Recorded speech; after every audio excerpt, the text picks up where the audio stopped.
now tuned into Bars and Hoops Radio, where the world of hip-hop and sports live. One thing that I learned about this game is that you can't skip the grind. You know what I mean? There's no off seasons. There's no days off. You can't skip leg day. You can't skip arms. Can't skip chest. No off season, it's no season, we taking off 3D, it steals the great, we cut from a different cloth. Them other podcasts, they clearly be taking shorts. We got it all covered, I'm talking music and sports. Crushing competitors, this not your regular 8 to 10 on Friday night, it's nothing out there sounding better, bruh. So take a seat, we kicking ass and taking names. Download the app for Bars and Hoops, we taking over the game. You're now tuned into Bars and Hoops Radio, where the world of hip-hop and sports live.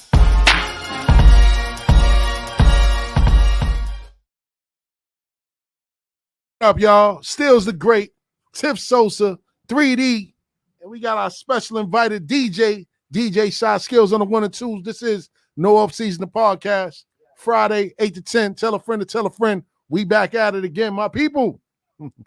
It seemed like it's been a while, man. It does. Man. Like, I actually missed y'all. You missed us? Well, I seen you, but I still, you already know, we weren't man. here last week. That's a fact. Before.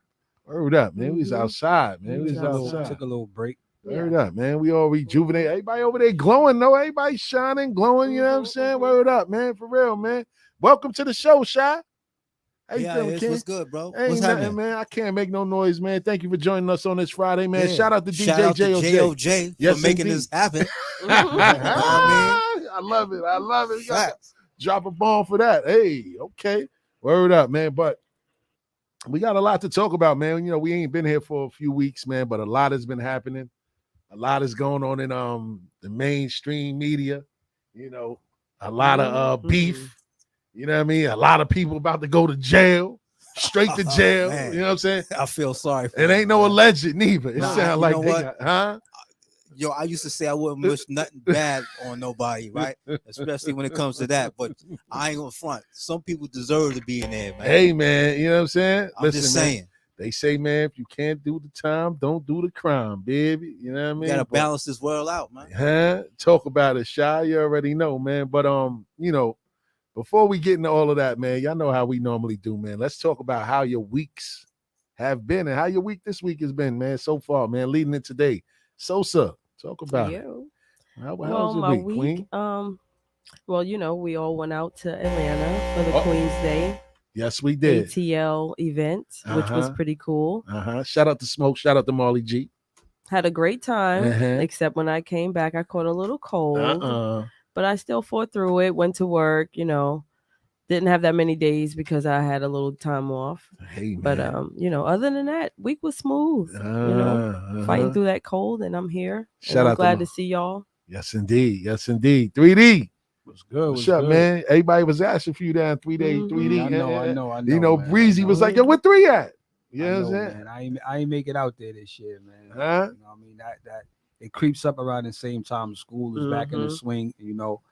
Play a vital role in my building, so it's kind of tough for me to, like, you know, disappear for that, you know, that many days. But I'm gonna try my best to be there next year. But other than that, my week has been good. You know what I mean? It's been good. Basketball season is in the air. So, talk about it. And we gonna be at all these Knicks games this year, baby. I got some extra tickets now. You know what I'm saying? We'll work something out, baby. Okay. Word, Shy. What's good, man? How was your week, King? My week was so, man. I've been just taking care of businesses. Sometimes it gets tiring, man. You know, when you ripping and running, and you can't get that break. It's like, you know how you're taking 2 steps forward and something happens, there's 3 steps back. Yeah, that type of thing. But I still move on though. That's what it is, man. Severance, bro. That's a fact. Nothing's gonna stop me, man. You heard? Gotta keep it moving. I'm on a mission right now. Man, talk about it, baby. Word up, man. You know, man. I had an amazing 3 weeks, by the way, man. You know what I'm saying? I ain't going. Happy birthday again. Oh, thank you, Tiff. Oh, birthday, bro. Hey, man, I love it, man. I love the love, man. I love this time of year. You know what I'm saying? Because you know, I work so hard, man, and you know, sometimes I kind of forget myself, and I always take time out on my birthday to like just go crazy, do everything. Because I only take 1 vacation. No, I take 2 vacations a year. Top of the year.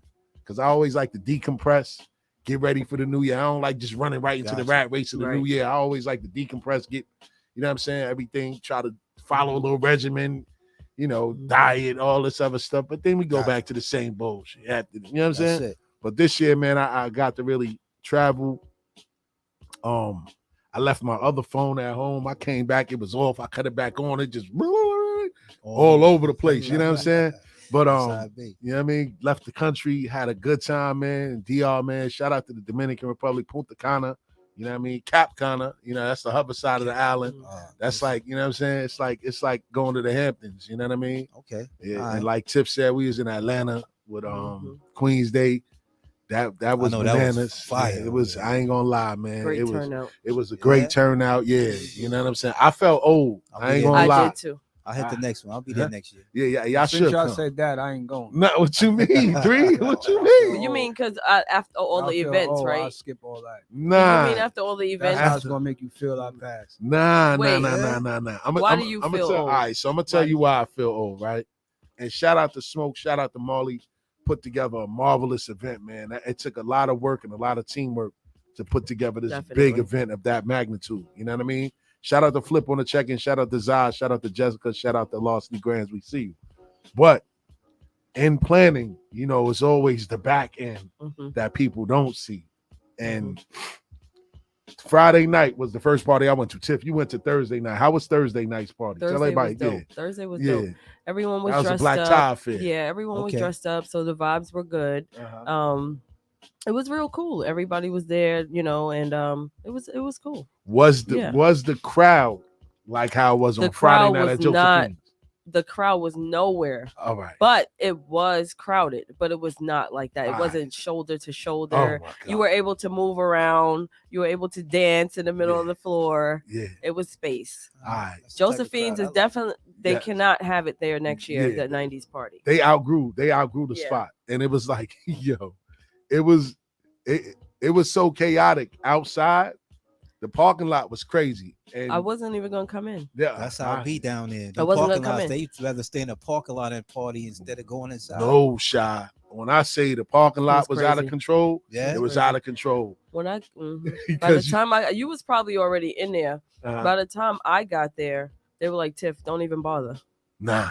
Shice and them was out. They were like, don't even bother. They were like, I'm telling you, you don't want to go in there. Yo, that's crazy. I was like, I done came the hell up here. I'm going in there. Yo, yo.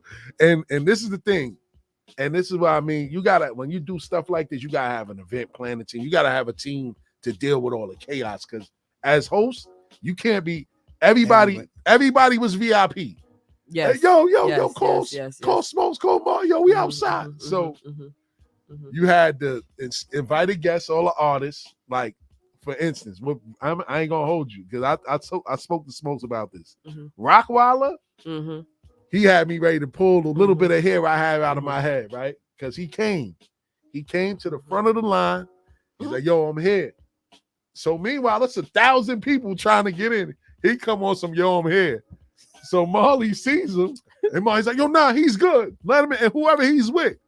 So we turned around. Everybody's with him. And he was with like 50 people. So they bomb rushed the line. Yo, they bomb rushed the line. Security was getting tight because they was ready to throw down because people was just like, yo, man, we trying to get in there. Like, so when you got inside, I kid you not, like Tip said, I wasn't waiting on no line. I ain't waiting on no damn line. But was you disappointed when you got inside? I wasn't okay. I was a little annoyed, but I had to remember why I'm there, and I had to remember, like, you know, the cause and all that shit. Like, I left actually twice.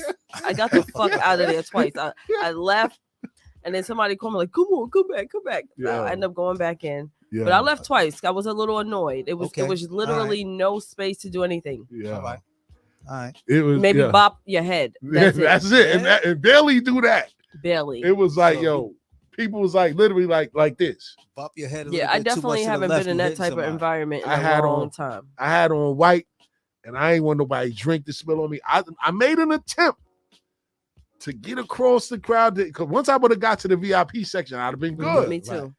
I got to the middle. People still pushing. I'm like, yo, nah, I can't do this shit no more. I turned around. Went outside. I was like, I cannot do Chase this. kept saying, crazy. "Go to the back, the VIP. Yeah. We all back there." I'm like, I'm not making it back there. Yo, I'm just gonna stay right here it by was, the booth, by the DJ. Yeah, it was nuts. When I say it was nuts, Jeff Red, he seen the crowd. He was like, "Oh, I ain't seen a crowd like this since 1988." So it wasn't nothing stopping him. It wasn't nothing stopping him from going on. He had his lady with him. She was his background singing the back with the drinks. Like, yeah, baby, go ahead, sing it. Like, so. But the good thing is, out of all the people that was there, it was a little scuffle, just a little, tiny one. Well, that was in the park. But it was still in there too. But it was some chicks. Oh God! But they calmed it down real quick. It wasn't out of all the people that were in it. It was still a peaceful night. Yeah.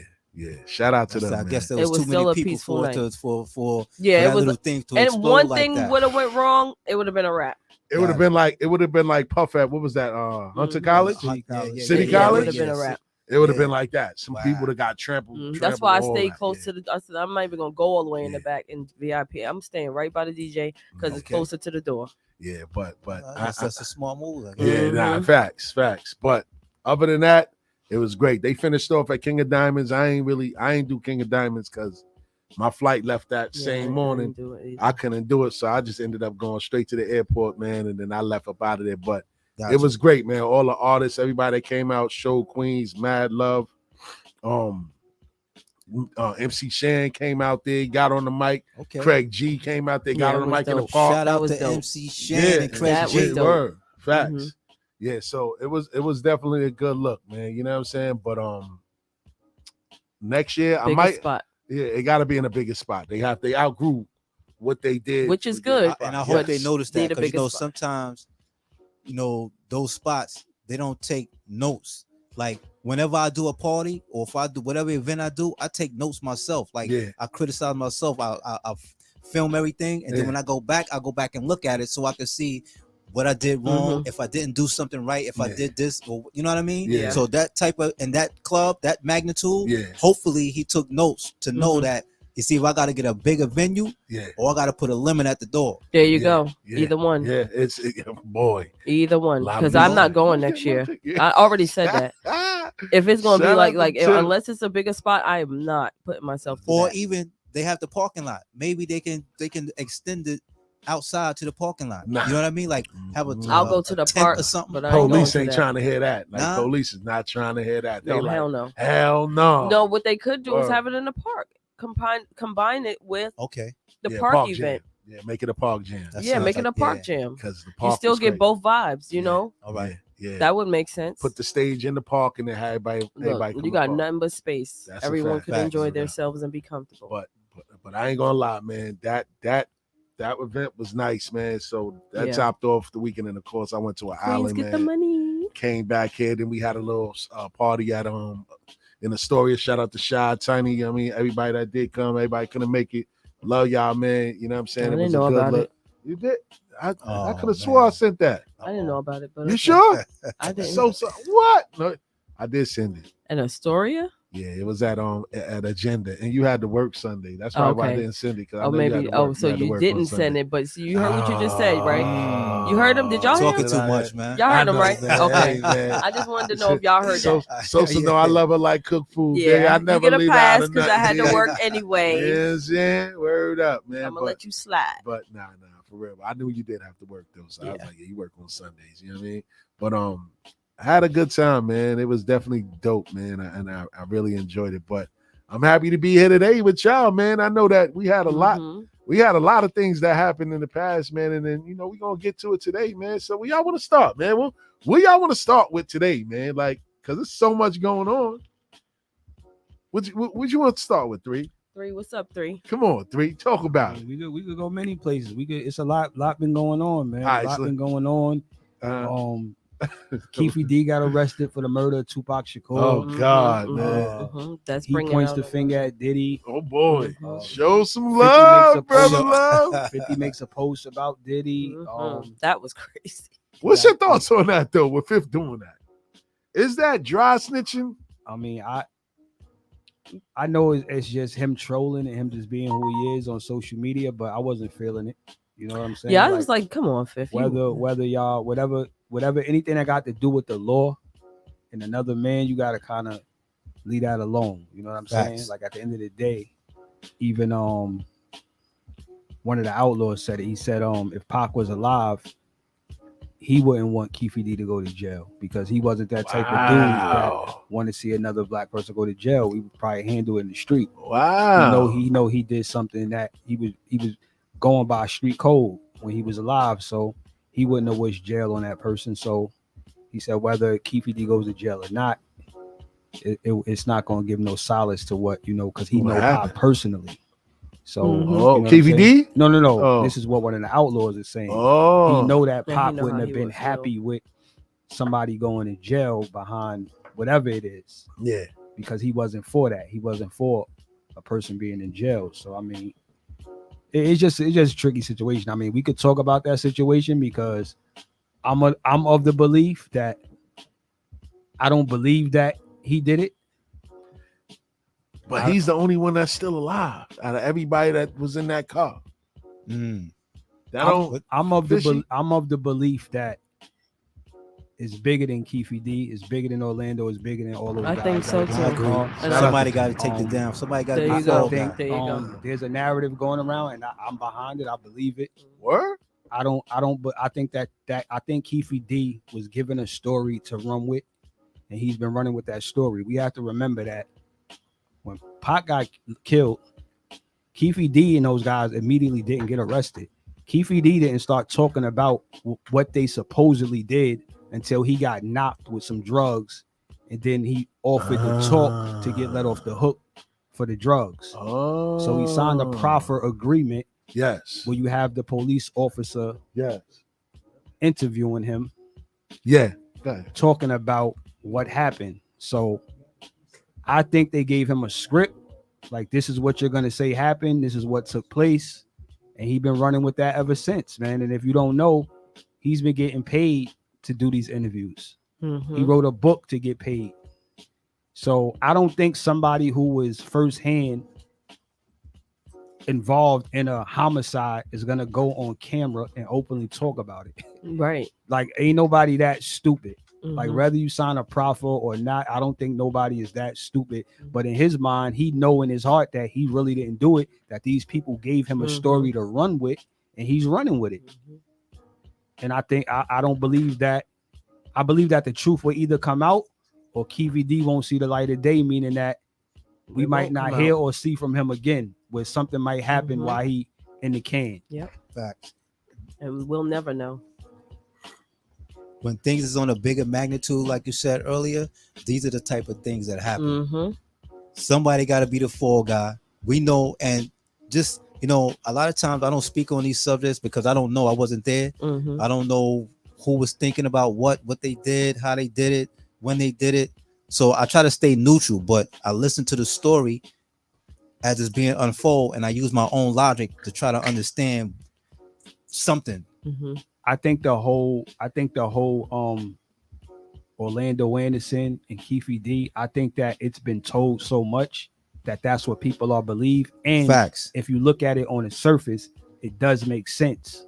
Orlando was beat up. They had to fight. Right. And then it was a retaliation thing. But if you dig a little bit deeper, everybody says, why was Orlando just standing in the lobby when he knows it's a bunch of death row people in the building waiting for him? So they kind of saying that there's a narrative that this was all set up by a dude named Reggie Wright, who was a former cop that worked for Suge. Right. Yes. So along the lines of that, he set the whole thing up. And there's another guy named Michael Moore that after the murder took place, he said that he heard on Reggie's radio, got him after it happened. Got him? See what I'm saying? Oh, wow.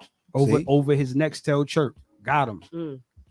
Wow. And initially the witnesses at the scene said there were 2 people in a white Cadillac, not 4. Right. That's crazy.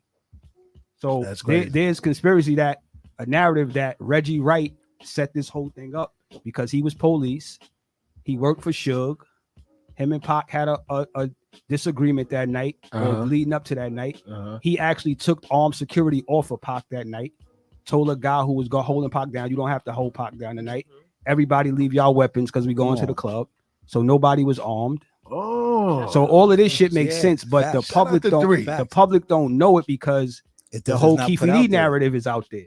Wow. You know what I'm saying? So my thing is, Keefe gonna sing like Keith Sweat. You know what I'm saying? Like somebody, you know what I mean? Like, because at the end of the day, everybody's talking this puffy shit.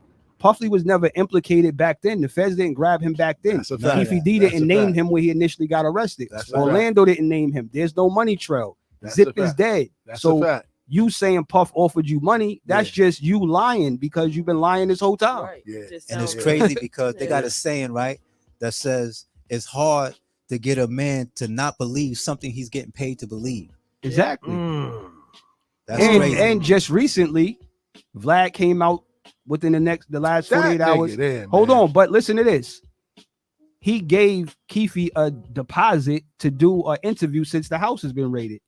So allegedly, Keefe has been taking deposits. Keefe has been taking deposits from multiple networks to do an interview, but he never did the interview. So he's taking all this money from these different platforms, taking the first half and keeping it and not doing the interview because he obviously knew that he probably was about to get arrested.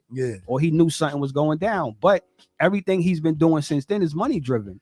That's a fact. You know what I'm saying? Motherfucker wrote a book. If I'm involved in a homicide, I'm not stupid enough to write a book about it. Fact. It's almost like when OJ did the "if I did it" shit. Yeah. But he was smart enough to say that "if I did it," he wasn't talking saying, "So yeah, I dropped it. I dropped the killer off. He went in and da da da." Yeah, that makes sense. That's the same thing as the book. The dude that wrote the book Cop Shot. Makes remember that with the Burns joint with the Ed Burns. Yeah, the dude. He wrote a book called Cop Shot and put all that type of information in there. Bro. Yeah, that was crazy. And just we gonna move on from the topic. Just think about this. The narrative that I believe, is the Reggie Wright who was the cop. Reggie Wright. After that happened, is he alive or dead? He's alive. He does interviews as well. Oh wow! He probably in DR with JOJ. Hey, his pops was actually the lieutenant. His pops was a lieutenant, so it's his pops and then it's him. They saying that he orchestrated the big hit while Suge was in jail. That's crazy. So after Big was hit, you know what happened for Reggie Wright? What? He went and visited Suge, and Suge signed over power of attorney for death row. After the big hit happened. Come on.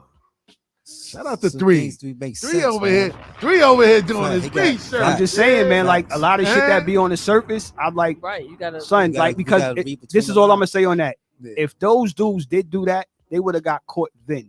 Because it's no way 30 years. It's no way a nigga from New York. You need a nigga from New York to give you a hammer when you from LA and we in Vegas. Facts. It's no way that you're making it back from Vegas to LA without being stopped. We stop in every white car we see. That's a fact. Like it just doesn't add up. Like it don't make sense. So I think that the reason why they kind of was covering up, for one, it was dirty cops, and for two, it's dirty cops behind the Big murder. And if that uncovers, you know how much money that city would have to pay his family. And they just threw the case out maybe a year or two ago. That's a fact. Because it would just uncover so much. Right. And this is why Suge always said, if you catch the first killer, you'll solve the second one, because he know it came from homie. That's crazy. Wow. But Keefe been running with this story, which I don't think is true. Yeah, he get money all we made a U-turn and we saw him and that shit just sound too movie-ish for me. It don't. Am I bugging? That shit sounds way too movie-ish for me. Going too far, man. That's crazy. Yo, shout out to Ms. Hill, Kim Davis, Dave Barton, Valentina. I see y'all. Shout out to them. Word up, man. See the interview with Kim when he asked Mace where was he at with Biggie. Talk about it, Sos. And he thought about it. I don't know if he thought about what he was about to say. It seemed like it to me, but Mace? Yeah, he was like, I was in a room with a female. So he like, so when it happened, he said, so when it happened, what was your first reaction? Did you think, let me, go? Did you want to leave the room? He said, I couldn't. It was like 70 Bloods outside my room, and I couldn't leave. I was trapped. I had to stay there. So you believe it? Like, what? You believe it? So he said he guessed they were looking for more bad boy. But I'm like, if they know you're in that room, 70. I mean, if I think that's gas. Yeah, I think it's gas. I was like, what? I think that's him throwing extra layers on the story of being hip to what was going on and like trying to be in the music game. Allegedly, he was with Brandy. Allegedly. Oh, that's what he was singer Brandy. Yes, slamming Brandy. He was with Brandy allegedly at the time. He let that out the bag. He didn't want to go to the party. You know what I'm saying? So allegedly, that whole weekend he was riding around in the drop in LA and all that. No, just regularly, just hanging out, chilling or whatever. So they knew Bad Boy was out there. I never agreed with the whole thing in the first place, even with the record when he called Big and say LAX. Like, why the fuck would you have me come out there and you know my options? Like, I wouldn't even win. No. Period. So I hate that whole story. I don't agree with the whole narrative that Puff wanted Big off. I don't agree with that narrative. Why? Why would he? I agree with the narrative that he was chasing that bag at any cost. He didn't care because at the end of the day, there was an East Coast West Coast beef. Tupac lost his life 6 months prior. There's no way that we should be out here in LA, especially for this amount of time. They were out there for about 2 weeks. It was no press run. It ain't like they were out there for a few days. They was out there for 2 weeks. That is some New York shit. Like fuck that, we out there. So that we outside, we out there. I could see that, you know, in that midst of that moment, you know, in that time, how Puffy was thinking, like, you know. But that was a little crazy. I would have said, homeboy, listen. We're not going out there like especially that. when you got people still I am throwing not shots going out at there New York about like it's your fault. I am you know not. What I mean, there's still the beef was still brewing. Yeah, I would have not been out there. Come on, I couldn't do that. We would have had to rethink that. Call me what you want, Puff. Don't call me. Let's go to Kentucky and do this somewhere else. Hey, right? You know what I mean? Let niggas have to travel to get me. You. I would have went to Oakland. Well, the same thing. Oakland, Sacramento. Yeah, go to Midwest somewhere, man. Go to Midwest. Go fuck.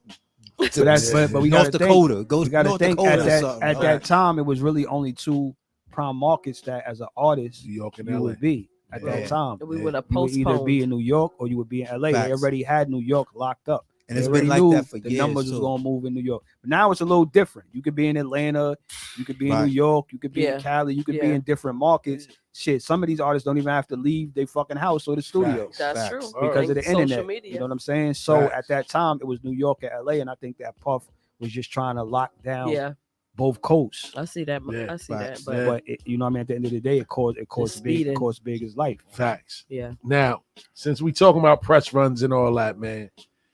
Jada been on a press run and she been talking about PAC and you know what I mean, dragging Will Smith again through the media. That's a peep game moment, but we're gonna let Sosa handle all that when he get the peep game.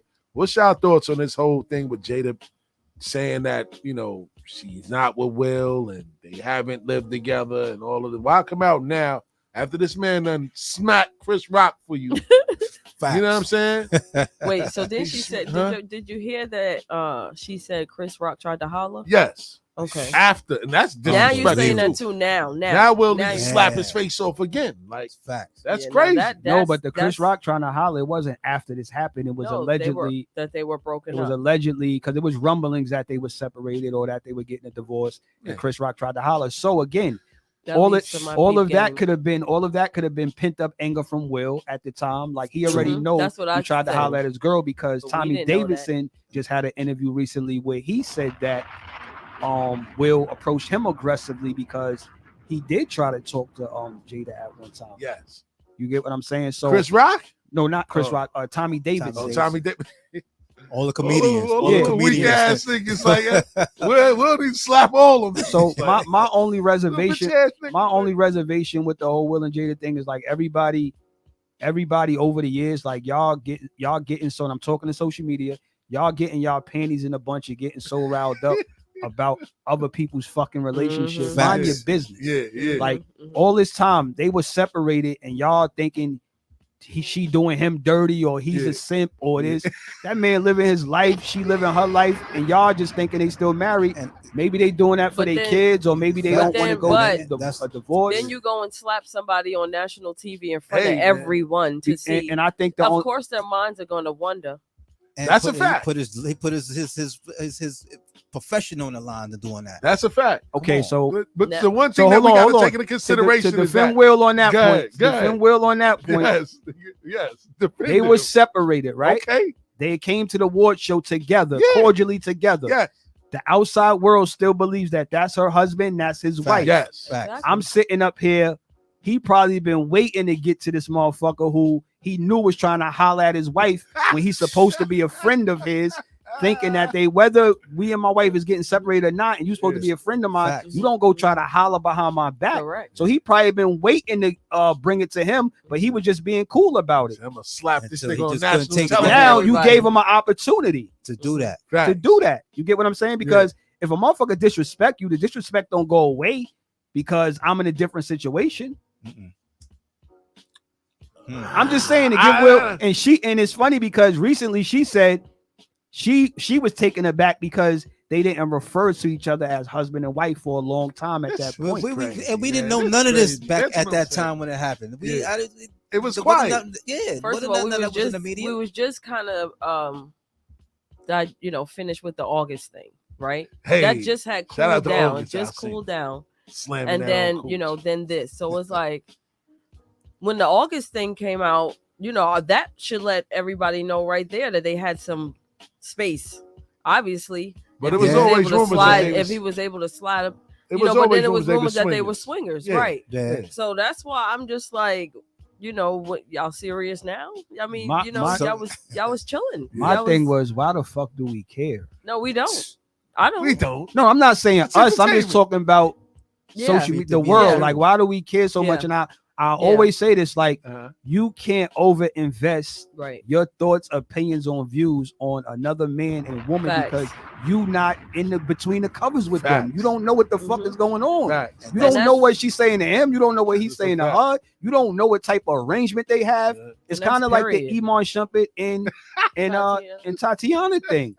They were bashing Iman and she had to step up like, yo, we not even living together, but y'all so in our shit, like back up, because they was killing him like, oh, he's cheating on her, but they're separated. They do be doing nobody has to make an announcement that I'm separated. You don't have to do that. You don't owe that shit to nobody, because a lot of times and I shout out to all of those that's in that business that you don't even hear nothing about their kids, where they at. None of that. And I think that's what people don't consider, that these people have families, they have people lives. have kids, they have lives. People like you got people like Method Man. You don't hear about his wife and him. You got people like Omar Epps. You don't hear about him and his wife. All you hear about, they still going strong. They might have hit a milestone of a certain amount of years. That's the most you hear. That's a fact. So it's some people that know how to hold it down. You know what I mean? But when you're putting certain things on it online, we got crazy people out here. We got weirdos. We got people who live for this. We got everyone has their own perception. If you can't be an average Joe and not post your personal life, what the fuck you think is going to happen if you're a celebrity? So they have to be equipped mentally for this because they know what they're doing. They want to keep us in tune. They want to keep us. They want to be relevant. They want to make us pay attention to them. So listen, that might be their way of keeping getting that money. That's a fact. Exactly. Controversy. Social media is helping them in so many ways, whether it's good or bad publicity. And look how the NFL is pimping this whole Taylor Swift situation right now. Her and Travis Kelce. She had every game now, but yet she don't allow them to play none of her music during commercials. None of that stuff. She didn't sign up for that. But I don't got why they announcing? Why now all of a sudden they're announcing she's at every game? Because they're trying to exploit her. For her, right? They're trying to. She don't give a fuck about the NFL. She like, I'm dating this man. The NFL and the NFL fans should care that the NFL is trying to juice this whole shit to the core. Where like you taking attention away from the game, worrying about a pop star. It's not really about that. So they're trying to capitalize off her being in the building. That's a fact. It's not really her. Like, I can't blame her for that. They said this man she jersey is who sales. She was who she's she bringing was more eyes to the league. Exactly. Exactly. Motherfuckers paying higher ticket price because they know she's gonna be in attendance just to lay eyes on her. Yeah, that shit is crazy. I'll write your name.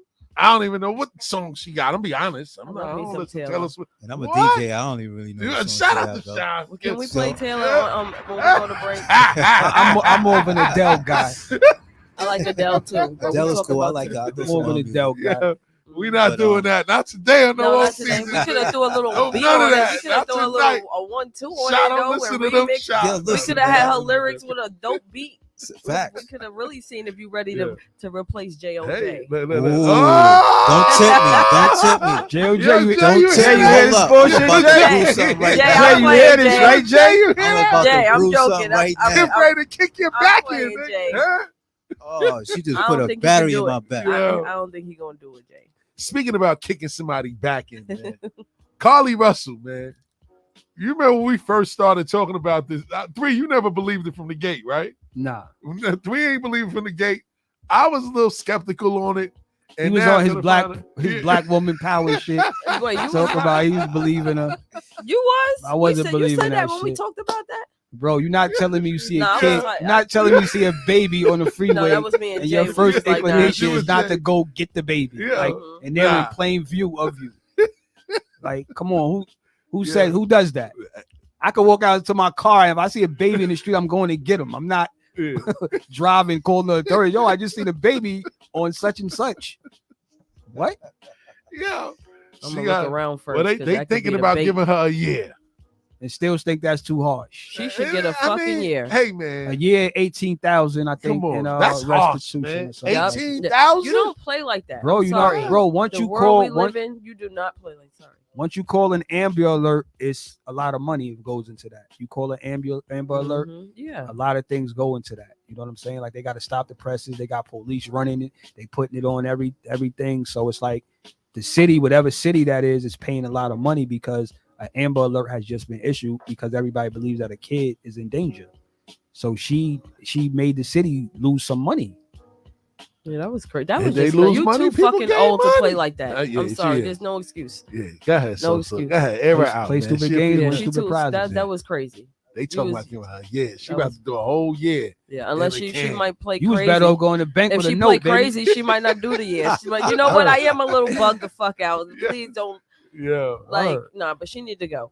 Yeah, nah. What y'all think about the Ebony Alert? Talk about it. I don't know what that is. I'm not jacking.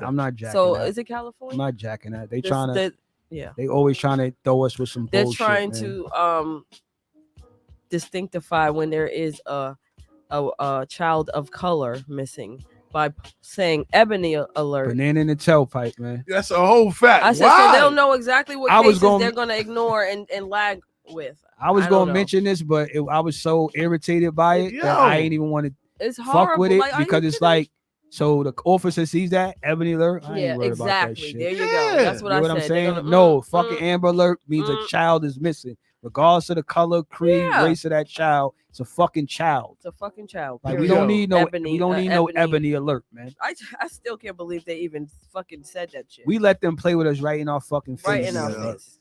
Black leaders. Fuck black leaders because whites ain't got nothing leading them. Now let me stop. I ain't gonna do that, but that is crazy. I didn't hear that. On the subject of alerts, I thought I'd just slide it in there. Shout out to Sosa that for that. That was man. a little crazy when I saw it. I said, "Oh, we got a caller. Somebody had no off season on Friday night on Bars and Hoops Radio. Who's this? Peace. It's Knowledge from Knowledge Where. Knowledge, what's going on, champ? Huh? Yes, sir. Talk about it, man. What's going on, my brother? Thank you for calling in. Right now. What's good? Let's go, man. What's good out there? How you feeling, my brother? What's good, people? Introduce yourself one more time. How y'all doing over there at Bar? Introduce yourself one more time to the people. My name is Knowledge. I'm the CEO and founder of Knowledge Where, Walk the Runway to a Cure for Cancer. And I'm here on Bars and Hoops Radio. Let's go. Drop a bomb for that. Word up, man. For real. So Knowledge, man. First of all, man, we appreciate you calling in, man. We really appreciate you taking the time to check in with us, man, and let us know what's going on and what you out there doing. And I appreciate you for even letting Bars and Hoops be a part of what you're doing. But without any further ado, let everybody know what you got going on. Well, we having our third annual Walk the Runway to a Cure for Cancer tomorrow at Jamaica Arts Center in Jamaica, Queens, New York, at the Arts Center, Jamaica Arts Center. Mm-hmm. All are welcome. Come out, and walk this runway with us. Now, and see the models from different parts of the state, different boroughs, all the 5 boroughs. Long Island's all over this. Stand up Long Island. Shout out They're all over this. Atlanta's all over this. Stand up Long Island. Stand up Atlanta. Stand up the world. Yes, indeed. So give us a little backstory on how and why you created this cancer walk. What was the shining light that brought you to starting this walk? Well, I was always into fashion and clothes, you know what I mean, and selling clothes, and I felt like people get overcharged for clothes when I was in the retail, wholesale business, you know, selling clothes and stuff. So one day I got an intuition, you know, I got tired of just selling clothes. You know, I felt like I wanted to do it for a cause. And then I was seeing a lot of my loved ones. My grandmother had passed away from cancer and things of that nature. And a lot of my friends, you know, like my cousins, they, you know, families was passing away, and then my friends was passing away from cancer. So it just came to me one night as an intuition to, you know, do your fashion thing and incorporate it for a cause. And when I got that intuition, I just woke up the next morning and hit the ground running with that, you know? No question. Word. That's what happened, man. So besides your fashion and your designs, who else were you collaborating with on the fashion end of this event? Well, in the industry, I work with some of the lot of different designers. Sometimes we merge, you know, Jeff Starr from Shirt Kings, the legendary Jeff Starr from Queens, the Shirt Kings. We collaborated on a lot of projects. We did our last fashion show, you know, at the Pacific in Brooklyn, and me and Jeff Starr went in. I'm also a co-designer for Mr. Cheeks clothing line, Shout out to Cheeks, and NFL, NB and Lost Boys wear. Cheeks denim. So I've been a co-designer with Cheeks, since his line came out. I came aboard as a co-designer, and I designed some things for the last fashion show, and we put Mr. Cheeks on the runway for the first time with our last fashion show that we had in Brooklyn. Nice. It's like a little bit before COVID. Okay. And is this a ticketed event, or is it open for everybody to come out and support? No, it's open for everybody to come out. It's definitely a ticketed event. It's on Eventbrite under Walk the Runway. Knowledge Man Walk the Runway for cancer, to a cure for cancer. It's on Eventbrite, and it's also ticketed. You know, we have tickets, and it's all a welcome. You can come to the door and get in. If you come out and you want to support, you're welcome to come out. Ticket or not, you get in. No question. We got room for you. Come out and enjoy yourself. It's going to be a movie tomorrow, man. And we do all of this is in honor and in declaration to our families and our friends that have passed away. And some of them, our people are currently still here fighting, you know, and we want to honor that. We want to celebrate the fighters and the warriors, and rest in peace to all our warriors that passed away. From our loved ones, our grandmothers, our aunts, our grandfathers, oh man, we could go on for days, man, talking about this. Our people that's being affected by this deadly disease. That's what it is, man. I'm definitely looking forward to it, man. I might, if it's kid friendly, I'll bring my son with me out there tomorrow, man. He's 4. I don't know if it's gonna be too crazy, but I might come out there. I definitely got a couple. I got a couple pieces, man. That's gonna be in the walk too, man. Tiny got the pieces over there. He gonna bring it through, man. Hopefully people like it, man. They go out and support it. Yes, indeed. They told me about your line. Yeah. I'm not interviewing you, but what that line be like? It's called King's Ransom. You know what I mean? Because the King's Ransom, you know what I mean? It's like, you know, King's Ransom is a lot of money, but it ain't a lot of money, but it's just a saying that I liked, and I kind of turned it into a clothing line, man, because I've always been into clothing myself, man. Back in the days, making T-shirts, and you know what I mean? Once I got into the radio business and entertainment business, getting hats and hoodies and, you know, polo shirts, and I'm a guy that likes fashion, so I'm a big guy, but I like getting fresh, you know what I mean? So I think fashion is Fashion is our passion, but now awareness is our life. You know, fashion is our passion. We come from a fashion origin. You know, Africa, they was fashionable. You know what I mean? So all the way up to now, all the way to Puerto Rico, all the way to Dominican Republic, we always, you know, was fashionable people. You know what I mean? Coming out of Africa. I hope you got something for the ladies, because I just had my cousin fly in from Atlanta with her homegirl Amani, and they like, bring it on. They saying, tell Skills to bring it on. Oh man, damn, you put me in the hot seat. They in the building. I just picked them up. In fact, they in the building right now. So holla at Skills right now. Hey ladies, and where you say they from? Atlanta? They from Atlanta. Oh boy, the Peach State. Now let me stop. Let me stop. Look. No question. So look. Nah, you right. You ain't said nothing wrong. Don't stop. Yeah. The Peach State. But hopefully, man, I got some like sweatsuits and stuff like that that'll probably fit the women nice. You know what I mean? No and doubt. compliment the curves and stuff like that. I'm sure you do, brother. Yeah, I mean, so I'm sure you do. I hope you guys like it, man. I'm gonna definitely be out there to support it, man. And I appreciate you for giving me the opportunity. And you know, I look forward to seeing y'all tomorrow. Definitely. Likewise, man. And one thing we gotta understand, we doing this together. My staff, everybody here. You know what I'm saying? My brother, Al-Azim, April in the building. You know what I'm saying? Heavy. Yeah. We've been hitting these streets hard. So at the end of the day, you know, the result is, if 6 people or 5 people come, we turning up tomorrow, and we're gonna turn up for a cause, and we're gonna turn up for cancer. That's what we did for. That's a fact. So we walk for everything else.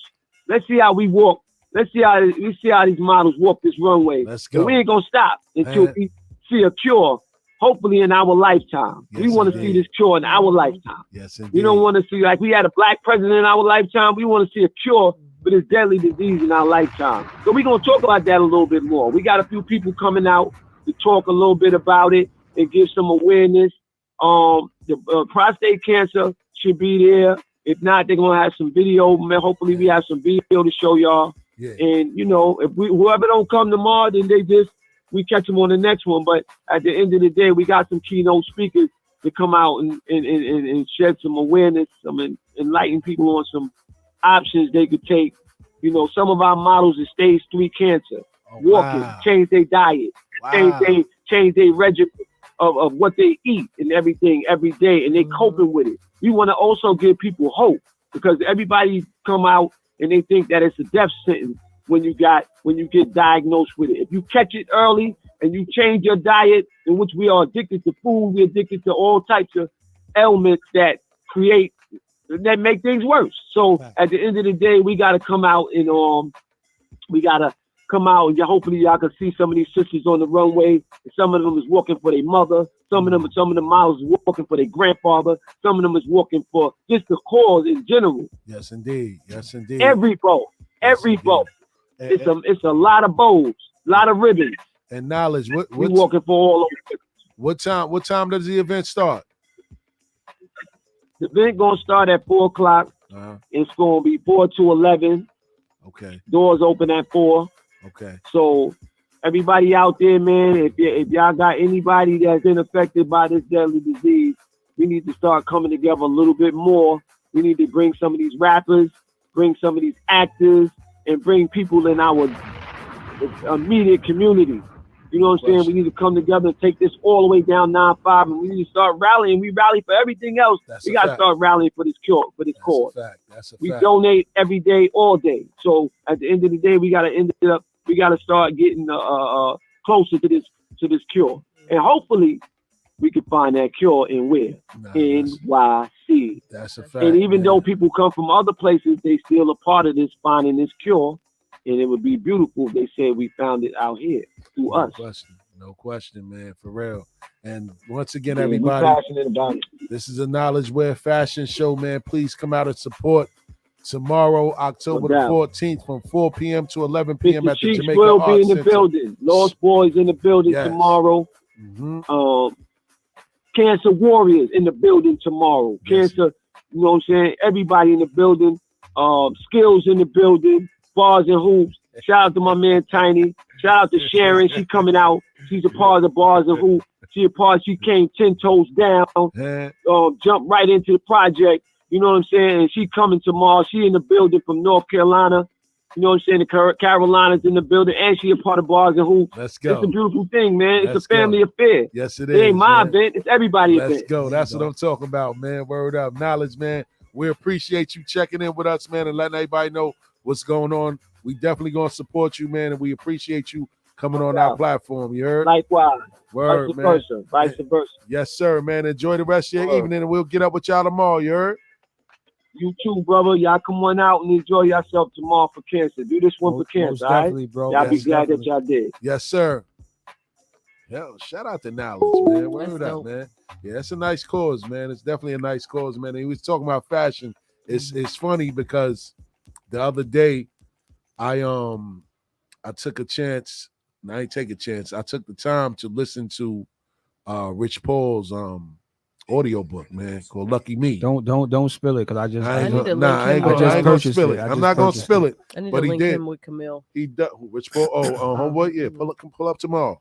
But it's funny because Rich Paul, I didn't know a lot about him, man, and I appreciated the book. But he did touch on fashion in that book. Yeah. He kind of let me like, damn. We kind of got. Ladies, stay tuned for our peep game segment. I need some indeed. of y'all ladies to call in. Yes, indeed. Chime in on our peep game segment. Yes, indeed, man. So, but yeah, speaking on the Rich Paul situation, man, I got a lot of respect for that guy, man. After diving in, to some of the book, I ain't get all the way through it, but just his, for people listening that don't know Rich Paul, LeBron James's manager, he was partner. He runs Clutch Sports or whatever. Yes. So he has like a plethora of clients in the NBA, over $2-something billion worth of contracts this summer alone. You know what I mean? So a lot of the stuff that he was saying, I just watched his Breakfast Club interview before I got here, and a lot of what he was saying just makes sense. And he met LeBron by chance. Like, they didn't grow up together. Airport. It's just they met in passing, and LeBron's told him that first of all, he was hanging out with LeBron he was selling throwback jerseys. Yes, LeBron seen a jersey. LeBron linked with him. He bought a jersey. Yep. Him and Rich got cool. They was hanging out. And this was before LeBron was like became LeBron James. He was still in high school at the time. Yes. So Rich kept him around. So once LeBron got to the league, Rich really didn't know his position with LeBron. So one day he came to the house. LeBron was like, "Yo, I need your social." Like, man, I'm not giving you my social security number, man. Like, get out of there. Like, I'm not, you know what I'm saying? But he eventually gave it to him. And you'll thank me later. He received a check maybe a few weeks later at the house. His mom said, "Oh, you got a mail, you got a check." He said he never got a check in his life because he just used to hustle and work summer jobs or whatever. So the check was paying him like $48,000 a year. But he didn't know his role. So he called LeBron like, "Yo, what do I do? Like, what's my position?" And LeBron was like, "Yo, I don't know right now. I just know that you need to be in my life. You need to be around me. You good people. Every time I'm around you, it's good energy. I just need you around." So to me, I think that he played a role where like he probably was pouring into Bron as that father figure, OG, and it wasn't just about sports. Right. It was something that was missing that LeBron probably wasn't getting from one of his other friends who he grew up with as a basketball player. Yep. So that's why you have to see the value in people around you. You get what I'm saying? I think a lot of people that be winning, they don't see the value in the people around them. Yes. You get what I'm saying? Because I feel myself, I've been in numerous situations where it's like the door is like 2 more steps. If we make 2 more right moves, we good. But some of the people didn't see the value in the other people. They just cared about themselves. Facts. Right? So that's a gift with seeing the value in somebody else. That's a whole fact. LeBron took his friends and empowered them. And now these dudes is worth millions on their own. Facts. And now they empowering other people. So salute to Rich Paul. Get his book. Yeah, it's called Lucky Me, man. Yeah, Lucky Me. Memoir of changing the odds. And facts. I'm glad you touched upon that, because I was just watching something the other day and they had it as if they was like childhood friends. They was coming up. No, most of them are. Rich was the outsider. Yeah, I'm talking about Rich. Yeah, so Maverick and the other guys seemed like he was a childhood friend. When LeBron got big, he put him in a position. He gave him a position that he didn't have no idea of what he was doing. and he wound up becoming that dude sometime in the future. Yeah. He eventually got a job with Nike. Yeah. He eventually got a job with Nike, but then he branched off with that. And something that he said that was interesting is that what happened with Allen Iverson, it was like facts. If he would have had somebody like him, he would have been a visionary. It would have been even crazier. Now, some people say, well, AI is still cultural phenomenon. His shoe hit. Right. They put money up for him that he's going to get when he's 52. But Rich is saying that he could have got that then if he had somebody like me who knew his impact culturally. Got you. He only knew what his agent told him. Yeah. Yep. Rich is like, I know what it is because I'm from where you from. Fashion. And I done brought 1,000 pair of sneakers in my lifetime. So I know what the sneaker culture means to black people. And that's a fact, because all they sold for Iverson, if you think about how big Allen Iverson is, all they ever really sold for him was sneakers.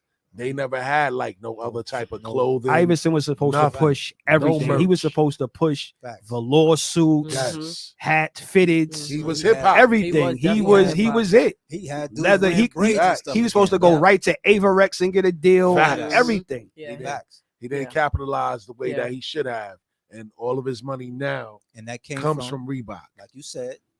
Exactly. And we're going to touch on that in the second hour. That something major happened yesterday. Shaq is named the president of Reebok basketball division, and Allen Iverson was named the vice president. Okay. Shaq getting all this money out. Salute to Reebok for doing that because they're trying to relaunch. They're trying to relaunch their basketball division. Smart. We're gonna reach out to them for some sponsorship next year, baby. At Balls and Hoops, baby. You already know. You know what I'm saying? But without any further ado, man, we're gonna take it to a shot skills spin cycle, man. Okay. You know what I'm saying? Courtesy of No Offseason, the podcast. You know what I'm saying? Don't forget, every Friday, 8 to 10, myself, 3D, Tip Sosa, DJ JOJ. We are the No Offseasons, and we'll be back. We'll be back after this mix, man. Tap in with us. Ready, Shy? Let's go. Let's get. Hey. Party people, your dreams have now been fulfilled. Get your ass up and let's get ill. That's right, y'all. You're more than rough. We're calling you bluff. And when it comes to ride, don't scandal. Party people, your dreams have now been fulfilled. Get your ass up and let's get people. Your dreams have now been fulfilled. Get your ass up and let's get ill. That's right, y'all. You're more than rough. We're calling you bluff. And when it comes to ride, don't scandalize mine. I spend too much time straight talk with the catch that act my line walk. Never fetch it for crime hawk. Who goes there? Yo, it's a squeeze of 5 fingers, puffing smoke in the bed. Black, and dark, better caps. Stare. While we rockin', I rockin'. Like the ball inside the spray can. Body, totes, for both child, woman, and man. That's the guard, lady. Shout out to Zah. You got pop like a flick by that rivalry click. Jason Drakeman. It ain't going on the asphalt. Got you touched by my fan who thought you brought harm. You see, I might stout like a glass of tea. Yet oatmeal, God just crooked me. And up and down the court, but I don't think you can. I got you, Zah. I try. Maceo, been getting high since Luke was Luke Skywalker. Man, my topic of talk is shedding shame all over your game. Like them shorties who claim that Afrocentric loving is the past drug. My life filled with that's what thugs love. Second fast, wrap that ass in the rug of your choice while it muffles your voice. Now when I'm swimming through the joint, I put the funk on hold. Cause if you don't, you'll see the bubbles come up. You run up a tab and gladly add a little extra for miss. Flashing faces with bigger lips for that ass to hit. Most crews oppose current while we're forever. Direct beats that's contagious. Love by all ages. Graduated from the university of hard hitters for real. I got niggas in the streets that'll blast your ass for the shine again. Yo, if you a fat chick getting your fuck on tonight and go. Yo, put your hands up and get to the ground. If you're loving that sound, go. Yo, and to my broke niggas on the corner holding me down, go.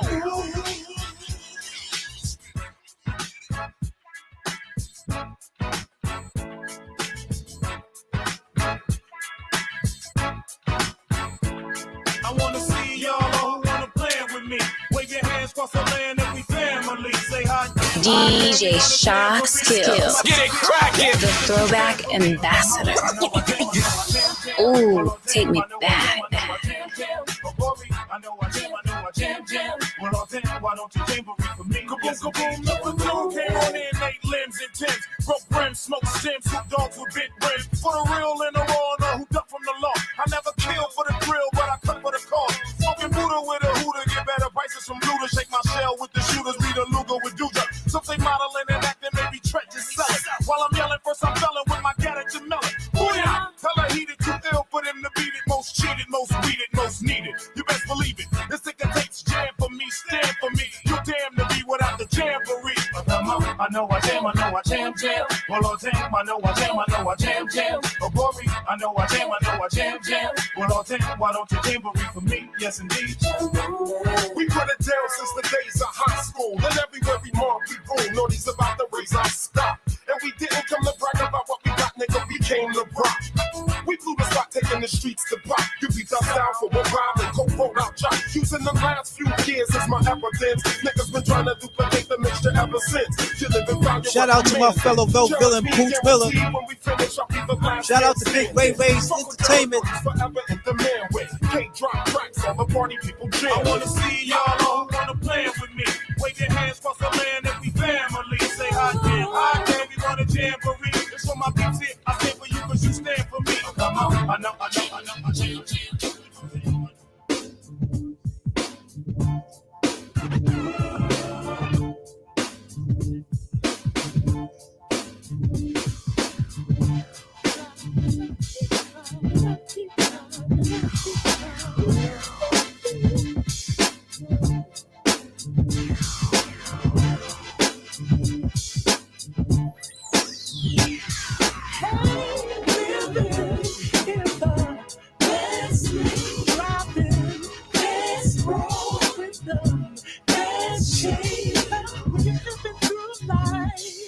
Seen some people get caught up, and some charges brought up. With some people they shot up. Hey, living in that robbing, fast roll, making fast change. Seen some people get caught up, and some charges brought up. With some people they shot up. Hey. There it goes again, different face to the same old tragic end. Who's the blame? If he never saw it coming, yet he heard the bullet humming, and he never thought of running. Stay for him now, laying out on the ground, so cold, so cold, nothing but to live love. Damn, it's so far gone, so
like the saber tooth. Shout out to Bryce Breezy. We see you on the check-in. Get down. Then you get down. Then you get on down. Get on down. Time to get down. Get down. Get down. Here we go. Get on down. Time to get on down.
From the foul line, I give the fuck about one time. Can you dig it? The ultimate fuck lord, black emperor, stepping through the center. Yo, it feel like I've been rapping. Once again, shout out to J.O.J. Out there with the Cleon, I'm prime time neon. So when you step into I gotta go a little bit off season. You should call up Keon.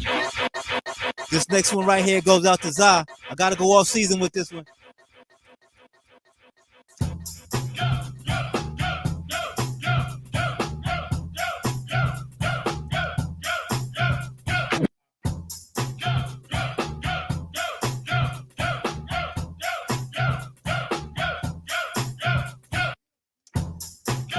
Shout out to Zah.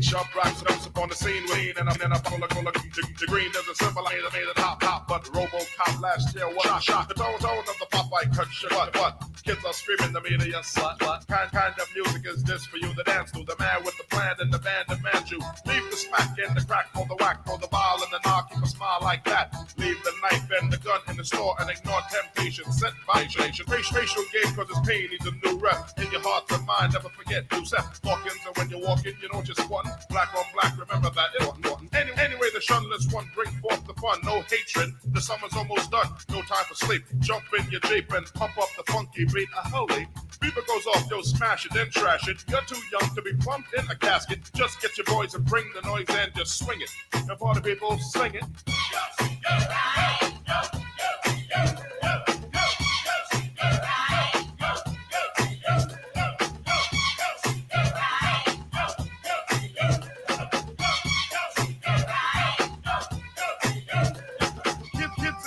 One dibs on the big man. Can he come out? Can he come out and slam a jam? I'm the number one fan, yeah, I am. All these kids realize that man. 6'3" and maybe a quarter of an inch bigger than last year, was still a unique figure.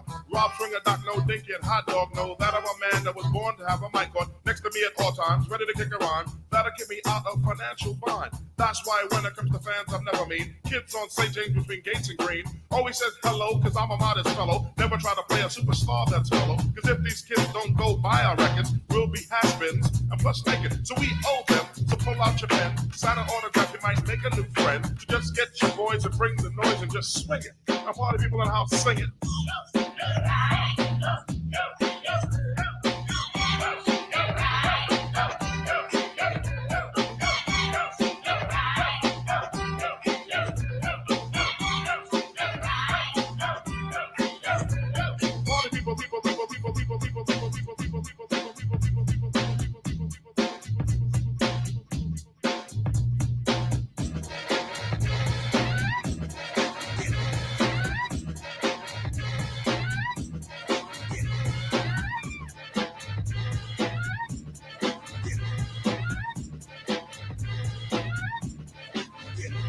Time to dip, dive, dip. You might break your hip to the sound left legit. I come to make a hit. I usually bust scratches for my brother CL School, but I decided to get wrecked on this groove.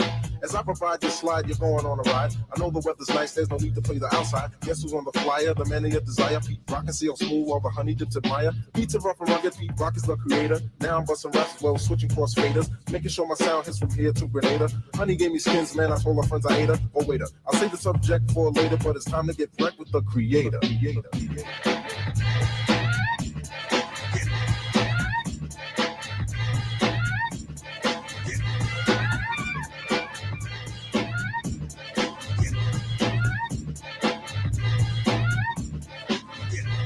I'm addicted like a stove, not into vogue. Yo, Pete, there's a girl on the phone. Tell her to hold, cause I'm busy kicking rhymes to the rhythm. 4 to 5 was sold, cause that's what I give them. Honey's from a line, cause I always seem to capture. Beats made a rupture, rhymes made a rapture. Far from illiterate, always seem to get a hit. If you try to step to this, don't even consider it. Skins when I want them, but only when I eat them. To set the record straight, I'll be damned if I eat them. Call me Pete Rock, I make the girls flop. And if you want to beat like this, I got them in stock. So flow with the flow, because you know I'm good to go as I proceed to get wrecked on your stereo. Not an imitator, just a crowd motivated, but it's time to get wrecked with the creator.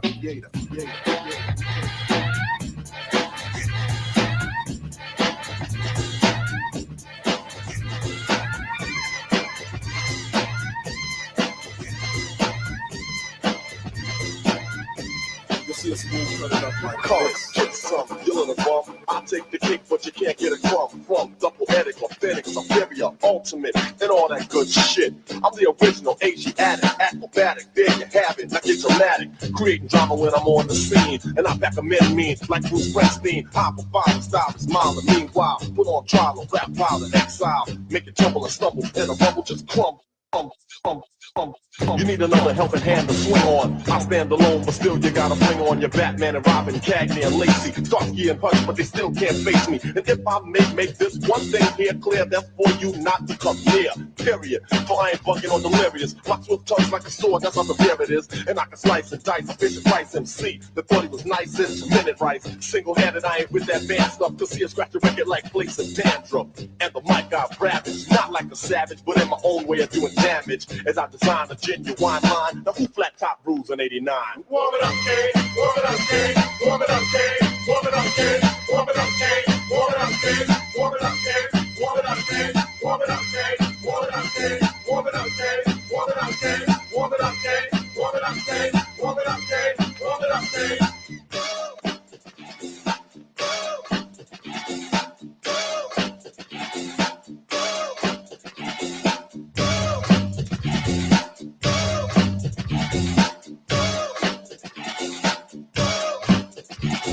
Take two of the man with soul that you probably know. Delia Scarface for Bright the Cosby Show. Don't attack rappers, but make everyone hush. They step to me, but can't stop the bum rush. Shout out to Knicks 100 the Jam. We see you. Unique technique. I speak is all original. You like to sag and drag and gag. Same old. But Pop's got a brand new bag. So put the mic down, boy, you can't work it. Do the whack lyrics, it's about the short circuit. So toss the source, of course, to the boss. No remorse and lost with force. Of course, the Holocaust. First I caught you, then put you through torture. You move wrong, my son, so I torture. Just like the Guardian. And put your body in the move, the groove with the smooth way that I'm partying. Competition make fun spectacular. Scheme and fame and take a bite like Dracula. And waste the taste, cause ain't no sugar here. So come near to dig your booger bear, booger bear, booger bear, booger bear, booger bear, booger bear, booger bear, booger bear, booger bear, booger bear, booger bear, booger bear, booger bear, booger bear, booger bear. I can definitely hold the title, break a bit and fold. The suckers are legit who told the public that we were involved. That's a definite disgrace. Disgrace, yeah. So I have to give the public what they want fear. It's just a total disruption of my stuff. I don't front. You're being very blunt. Now I'm to a method that's a new response to hunt. How? Well, we think it like so, you see. I am a UMC, giving blows of three forces of nature. Earth, wind, and fire, let's negate you. Good, cause I'm bad with the skill to create. Right. Quite split, various tricks and the know-how of a master like flow pie. Picked up. That's just a comic book, especially when I pick up. I start to teach my first lesson. Arithmetic, reading, and writing, not too exciting. I pick up what teachings orchestrate in my kingdom, based upon the elements and lyrics I bring them. Soul by soul. Shout out to Knicks 100 the GM. We said shout out to Shot Skills. Here I is. Shout out to JOJ. I done sold on. Wait up, hold on. Watch him flow on. So on. Watch me grow on. I keep on growing till I start to sneeze. Sparks, allergies. It's blue cheese. I got enough to go around. I got enough to go around. Blue cheese. It's a topic that is cheesy blue. True. Elements can't stand when I elaborate on the vein calibrated non-potent. Queens for queens to get the groove from Brooklyn. They're only in Manhattan and never been choking. Go uptown to the Bronx and boogie down the strong on the island, recoup and lay around. Time to build my troops back up, pop back up. Suckers get smacked up, don't doubt the clout. You know what I'm about. Knocking niggas off, knocking niggas out, shaking them up, waking them up, breaking them up, breaking them up, standing on shaky ground. Yo, Jay, you in trouble, Jay. Shout out to DJ Shot Skills. Here I is. Huh? He played No to Ledge. He played Blue Cheese. Shout out to everybody that was sending in requests on the chats. Once I was throwing it out there, Shaw made it happen. You know what I'm saying? Word up, man. So you got to be versatile in this thing. Shout out to DJ Shot Skills. Word up. He out here showing out today. You know what I mean?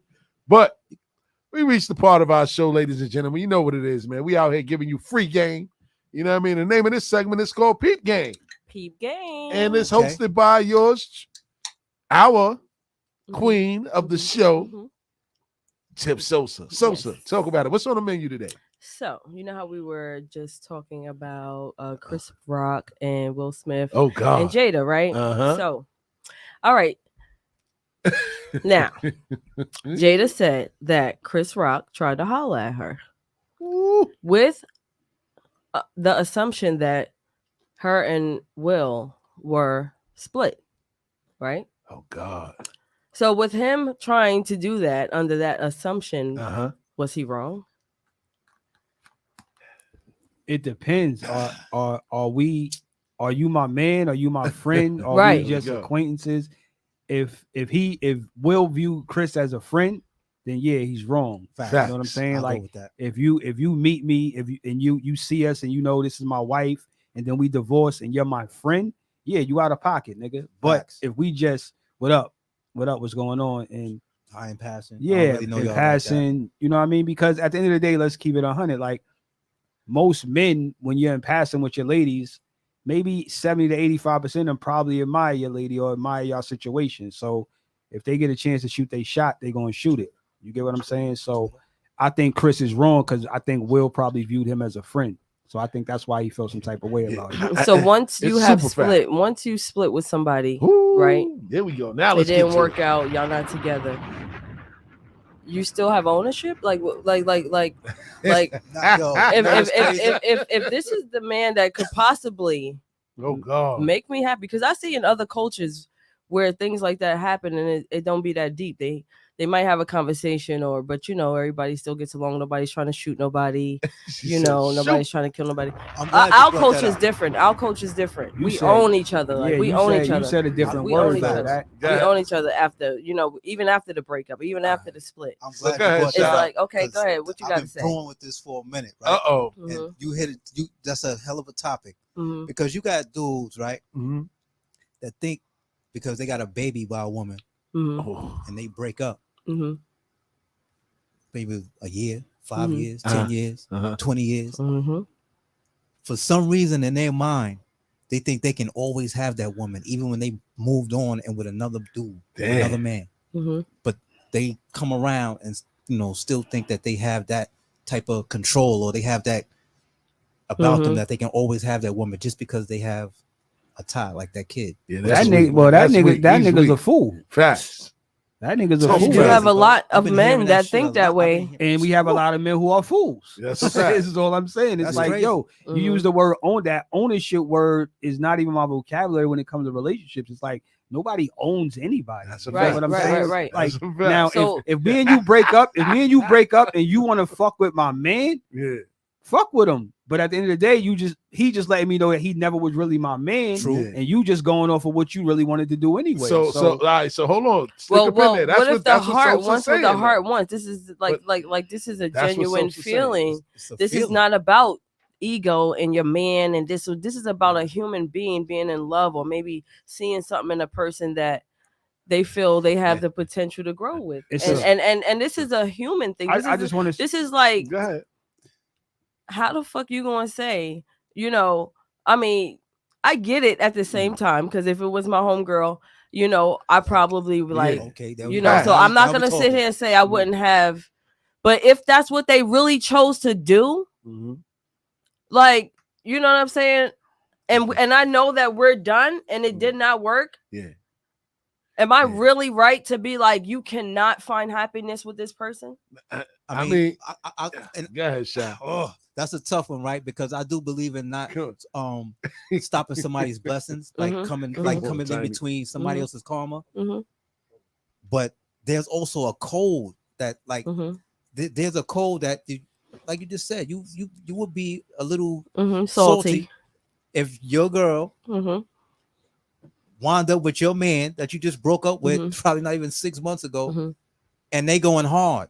Every time you turn around, you see them on social media, or you see them, I know you're gonna feel salty about that. I would feel. I ain't gonna say I wouldn't feel, but I just think it's a certain. I'm just wondering. I'm asking y'all. It's a certain. It's a certain way you go about that. So if you're with somebody and y'all share mutual friends, or maybe this is not my right hand man, but he's a friend of mine, but y'all probably always liked each other or looked at each other in a certain way. That man is supposed to come to me as a man if he's an acquaintance of mine, or if he's my friend, and say, yo, get the bombs in the air, bro. I know that you and such shorty not together no more. Put the bombs in the air. And me as a man, me as a man, I'll be like, yo, go ahead, bro. Like, you know what I'm saying? Like, that ain't. She no, I respect that. Because I can respect like that. You know what I mean? I had to, not to cut you off, but I would believe it would be more respected as you come to me. Let's just say if this you and I come to you like a man and be like, yo, listen, me and such and such got something going on. But that's only if we have a mutual respect for each other that happens. If I don't give a fuck about the nigga, it's like I'm gonna what if they didn't look at each other like that before? That's what I'm saying. You know, and as y'all grew older, you know, it started to spark. It's still a conversation. It is. Yeah, of course. No, I agree with that. Because some people may not be. That's the best way to go about it. Some people may not be mature enough to have that conversation. Right. Facts. So sometimes you might just have to be like, but in your heart, you know, you tried to have that conversation. You didn't just go and do it. It's not like, oh, I walk in a restaurant and I see Steels with my ex. You get what I'm saying? Versus Stills telling me like, yo, you know what I'm saying? Like, you know, me and Shorty used to mess with it, fucking with each other now, right? And I'm like, oh, I ain't no doubt, my nigga. I guess all good. Instead of me walking into a spot and I see Stills that I'm always cordial with, and I see him sitting there having dinner with my ex. Gotcha. Hey, man. Yeah, I'm with you. No, that makes sense. And before we go further, Shy, yes, they got a request for your Twitter. What's your Twitter? I don't even think I have Twitter. All right, so you don't have Twitter. He don't have Twitter. He on the gram. Tell me what you got. He got DJ Shy Skills. DJ Shy Skills. DJ Shy Skills is on YouTube. And Instagram. I got DJ Shy Skills Instagram, YouTube. They want the mixes, bro. Yeah. All right. They can get them. I got flash drives, all that. I'll send it through your email. Okay. Shout out to Shy. Word up. Shout out to Nick's 100 the GM, man. He always shows love. But that's an interesting topic. Go ahead, Tiny. I know you was burning up over there. Come on, Tiny. This is his lane. Yeah, this is what he do on Tuesday. Tiny couldn't take it. He couldn't take it no more. I say, man, just come on over, man. First off, there's different kind of friends, right? If you're my friend that's able to walk into my house, open up the refrigerator, get everything you want, the whole nine, and you've been knowing me and my wife for the longest and everything, and you doing that, and then if we break up and then y'all wind up together, that's a no-no. That sound like Uncle Derek. You know what I'm saying? And look, absolutely. Derek Fisher. That sound like Uncle Derek. God forbid, but if you were to pass away, what about that? Bobby Womack and Sam Cooke. That's one thing. If I pass away, that's one thing. But I'm talking about this is my man. Right.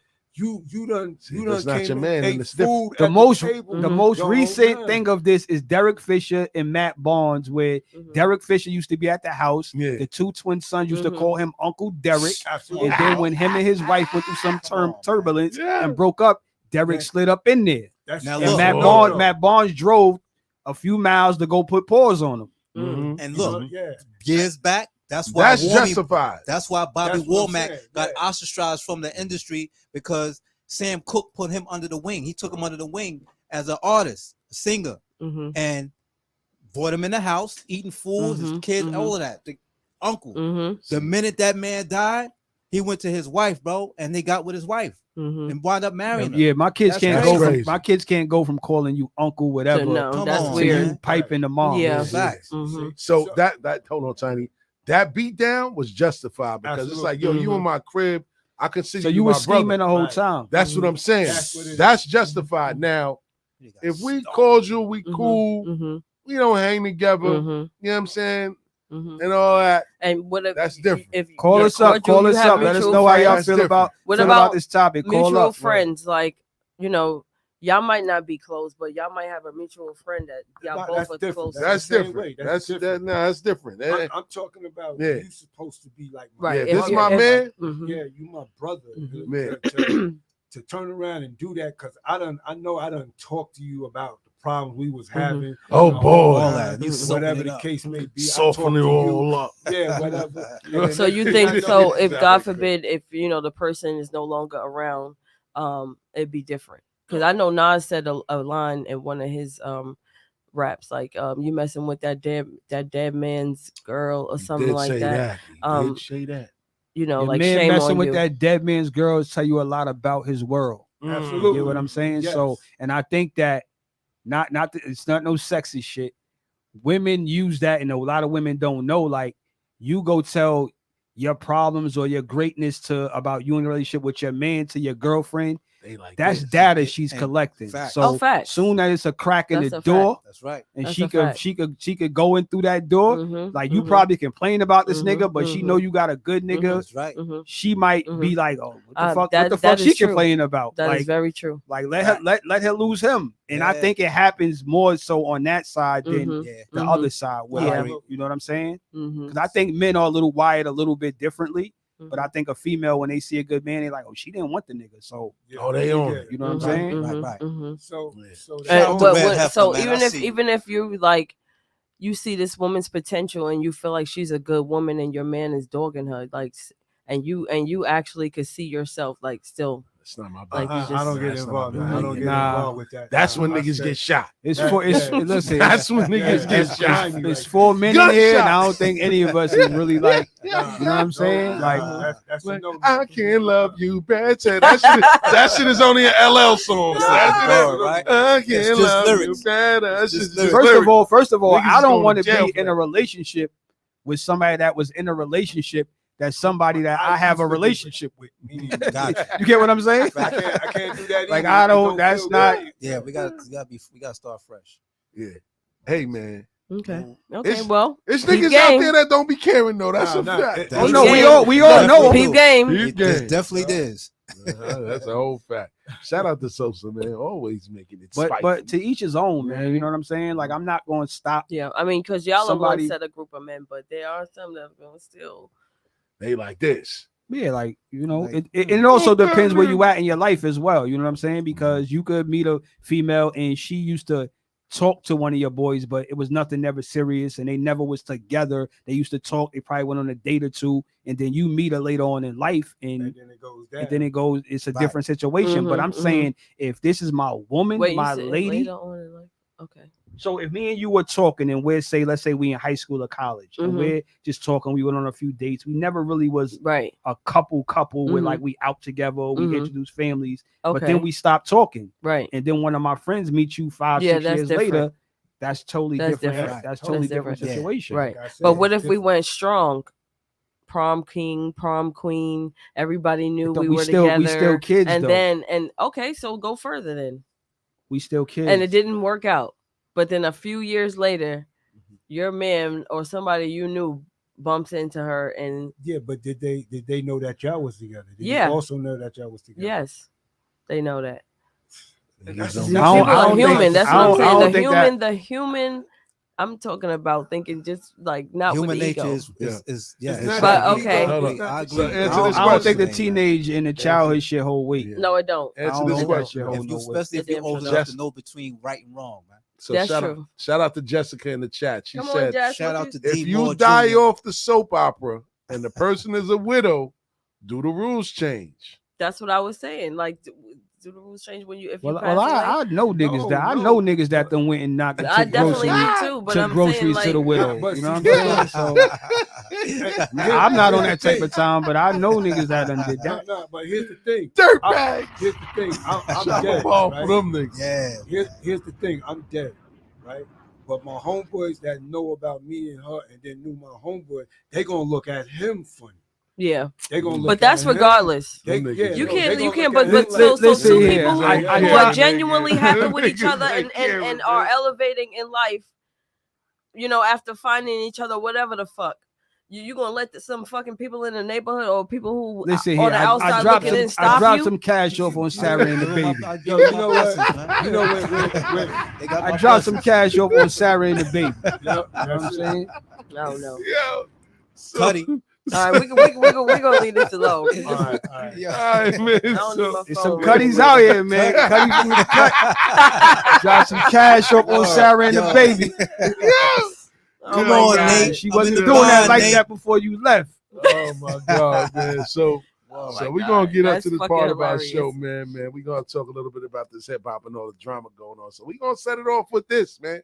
This is a big one. Joe Buttons and Drake, man. They've been going at it for a couple of weeks, man. And it all started because Joe Budden shared his feelings on Drake's latest project, which is titled For All the Dogs. Yeah, For All the Dogs. This is like Yachty rapping. This is like he rapping for the children. And that's my, yo, dog, I had to look up how old this was when I finished listening to the album. You are 36. Your birthday is in 20 days. I Googled that too. You only 37 years old. Get the away from some of these younger niggas and stop in these 25-year-olds. I'm listening to the album. Yo, you're a 37-year-old billionaire. I get it that you appeal to the world. Loving about Cole, like my shit is happening in reverse. Like with Cole, he used to rap about kid shit. I'm a grown ass, like real Jersey City. I want to hear how you lost your fucking virginity. And then he started to grow up. And then the rapping sounded like an adult rapping. I'm want to hear adult Drake rapping for adult people. No. See, man. You can set it off. Do we agree with Joe? Was Joe too harsh? I don't agree with his opinion. I don't. Really I think Joe went a little bit overboard, but we're gonna start with Steels and go around the room. All right, I don't agree with his opinion because at the end of the day, he has given you grown folks albums. Which one? The last one, the Which disco one? joint. I mean, no. Don't say the disco pop joint. Tell me the album. I mean, listen. Man. Here you go. Hold on, man. Tell me the album. The name. I don't remember the name. Because this points to what Joe is talking about. What? Tell me the album. Maybe he don't know the damn name, but he know he liked the album. I didn't Everybody listen to ain't it. like you. I didn't. No. I didn't like me. No. I'm gonna be honest. I didn't listen to it because I didn't like it like that. I heard a female break this shit down so eloquently. Whereas if it was hitting you, if you were feeling it, if it was something that you could live with, you would know what album. But this is what I'm saying. I just told you. But if I ask you what's your best Hov album, you know the name of it. I know that. If I ask you what's your best Nas album, yes, you know the name I of wasn't, it. I wasn't commenting saying that I liked the album. What I'm saying is that I don't agree with Joe because Drake has given you albums that fell in different pockets of what Joe is pointing to. But what Joe is saying is, this is what I agree with. As an artist, we need to hear some progression in your music. Mm-hmm. You get what I'm saying? So what? See, when they have money, that's the thing. We need to hear some We need to hear some progression in the music. This is just my viewpoint. People can agree with it. They cannot. Let's go. Drake is a great artist. He's probably one of the best artists ever. He's definitely the best artist of this era and generation. Whole fact. However, hip hop fans are at him right now because they hating. They not hating, bro. They not hating. The foundation of hip hop, my nigga, is like we gotta hear the growth in your music. You can't keep giving us the same thing over and over. Hov gave us the blueprint at 32 years old. So people say no, but when he did Blueprint 3, he had collaborations with younger artists. Yes, he had Jeezy on the album, he had J. Cole on the album, he had Kendrick on the album, but they were all put in place for the content of the music. What Drake is doing now, he's playing a fucking algorithm game where he's giving us playlist albums. It's not a cohesive project like Take Care or Thank Me Later. It's not a cohesive project. It's a playlist album where you're gonna like a few songs. Tiff is gonna like some songs. I'm gonna like maybe 3 songs. Shah's gonna like 2 or 3 songs. It's a fucking playlist. It's not a cohesive project. 14 albums, bro. And this is and look, hold on. In this album, he has 23 records, bro. Wait a minute. Drake has never given us 23 records. Hold on. Let me tell you something right now. As a person that don't like Drake, I never did like Drake, and I don't hate Drake. I think Drake is overrated. From the bottom to the top. Hold on. Let me finish. He's overrated. No, Go ahead. I think Drake is overrated. Go ahead. Because once you hear one Drake song, you hear all the Drake That's songs. a lie. Yeah, it's not a It's lie. a lie. He might got 1 or 2 joints that sounds different, but when you hear a Drake song, you don't listen to Drake. So you're gonna because you ain't gonna listen to the new album. What you mean? I didn't finish the whole album. No, I can agree to an extent.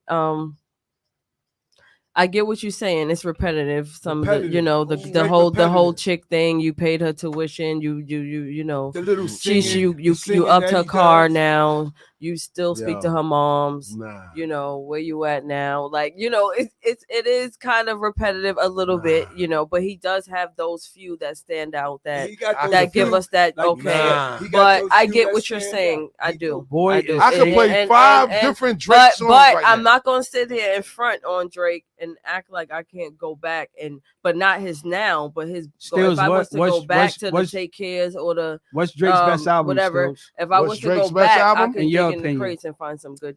His best album, in my opinion, is the joint with him and Hov on the joint, man, where they did Pound Cake on. It was Nothing Was the Same. You think that's Drake's best album? Why? That's his best album because of the versatility. Versatility as far as what? His content, him displaying that he can rap and sing, because he's never changed his style. Yes, he has. He's never changed. Hold on. Was that album a cohesive project where like the songs fit? It sounded like a finished product from top to bottom. No, it sounded. I agree. No, I agree that it does. It sounded like he made a conscious effort to show people that he could put together a well put together project that took elements from all of hip hop. No, I mean, I think he did that before that. Nah, well, not like this one. Nothing was the same, which was like earlier than that. Yeah, that was his first. That was his first. So that was a put together. Yeah. What I'm saying is that he went from. Listen, hold on. He went from giving us those cohesive projects, showing that I'm an ill rapper, I'm an ill lyricist. I can also make R&B records. He gave us cohesive projects. Hold on, to glorifying the streams, whereas I'm giving you playlist albums. I'm not giving you cohesive projects that make sense. This is why I go get a Sexy Red, a Yeet, a Yachty. These people that are winning in the algorithm. So I'm gonna do a Yeet feature. I'm gonna do a Sexy Red feature because the algorithm tells me that I should. Okay. He's playing a different. Hold on, still. Let me finish. What's wrong with that? Everything. What's wrong with it is fucking with the art because he can't give us a cohesive fucking project. How is it fucking with the art? So these people are entertainers. Because it is messing with the art. How? But first of all, like you said, like y'all hating. You know what it is? Hating. I'm not hating. Y'all niggas hating when they get their opinion. He's right. No, he's rolling with the times. First, that's the whole point. This is what I'm saying. Roll with the times. He don't have to, but he is. He just sprinkled it though. It's not like we don't. You know, we can't say next one is going to be like that. Let me ask this but question. maybe he just threw it out there. Just threw one in there. He didn't have to do 23 songs. But I don't really listen to him. Drake is too seasoned to throw anything. Does he have an album with just him on it, with nobody else? No, he doesn't. So mostly all his albums there's collaborations. I mean, you got to though. It's hardly anybody that puts out albums by themselves. I get it. You know, I understand. If you're one of the best artists, you're gonna have features. But you got some people. You got some people that can't go out on their own. They need somebody to collaborate with them. He's not one of those guys, though. He's not one of those guys. He don't need nobody. He don't need nobody. Saying that it's a marketing strategy for him. He's doing it. He's doing it, showing love. It is, and that too. The people that he put on the all the people that he's having. I feel like he just was like, and maybe to the fans it's not right, or to the people who take it that serious. But you know, he's just like, all right. I replied to just put that out and have fun. I replied to an Ebro tweet at right now. It got over 20,000 people viewed it. Let's go. 100K people liked it. I said Hove was 32 when he gave us the blueprint because Ebro was trying to say that Hove made music with younger artists as well. So why are we holding Drake to the standard? And the times hold on. So let me reply. I said Hove was 32 when he gave us the blueprint. He has always shown evolution and growth in his music while still dancing on tracks with the so-called hottest artists at that time.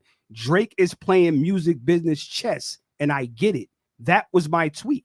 Yo, but Drake is doing the same exact thing. But then somebody said Blueprint 3, Hove was 40. And I said, I'm aware of that. Ebro replied to me, and that's what I was talking about. And I say, yes, Ebro, but those collaborations on that project from Jeezy to Cole to Drake to Cudi all played a part in the content of the music. Hove wasn't playing an algorithm game that didn't exist at that time, and that's the truth. The music game is different now. So you can't say that. It's a different ball. It's a different ball game now. But what you know how many? Hold on. In studios now with young artists, I see Meek Mill in the studio with Glorilla.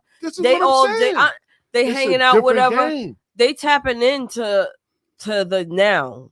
You know, they're trying to figure out how to keep y'all listening, but y'all not. You hear what you getting your panties in a bunch. I hear what you're saying. I do. All I said was the thing I said at the very end of my tweet was Hove didn't have to play an algorithm game that didn't exist. But why is it? So hold on. It didn't exist. And look what's going on. Why is it an algorithm game? It exists because it is, bro. It exists now. It didn't then, though. But that's my point. Look what's going on. That's my point. Y'all talk about now. Look what's going on now. That's right. Rap music is down 40% now. Y'all surprised? The sales, no, I'm saying the sales because the game is different. So listen, so when I say Drake, is playing music business chess, he's playing an algorithm game that Hove didn't have to play because it didn't exist, right? Gotcha. So what I'm saying is I understand what he's doing. I get what he's doing, but I also followed up with that. The greats don't have to do that. unless they want to. Drake wants to do this. So, Drake can do what the fuck he want. Because once Jay became Hove, he did what he wanted. He only compromised his approach to music on Volume 2 when he wanted to be like fucking Biggie and dropped a single with Babyface. Hold on. But how many greats do you really hear every day? Dame followed up with Streets is Watching, and it saved that project. From that point on, Jay never compromised his sound or anything towards his approach to music. Drake is trying to. Gotcha. How many greats do you hear every day, though? On a regular basis, you gotta go in the crates. All right, so before it's not like listen, this is not great simple. Soon as you turn on the out radio. of 10, what do you give this? Who's popping out of 10, now? what do you give this Drake album? Out of 10, I give it a 6. Steels, what do you get? What you since you caping for this nigga and you ain't even listen to the whole album? I ain't listen to the whole album, so I can't. So what are we talking about? You talking to somebody who been listening to it for 6 days straight? No, I can't. I've been listening to it for 6 days. I don't think I heard all 23 songs. We got a I haven't heard none of them. No off season. To be honest with you. No off season. I like 9 records. Oh man, yeah, they hung up. It's 9 records. I like 9 records. Hold on, call back if you can call back, man. Word up. Technical difficulties. Now you keep saying he's playing musical chess. How about looking at the point of view where he's embracing the new generation? He don't have to do records with none of these people. He don't. He don't have to do records. Hold on. Let me just follow up with this question. All you have to do is listen to this record and you'll understand what I'm saying, bro. You'll understand because since you didn't listen to the project, you're not gonna comprehend what I'm saying.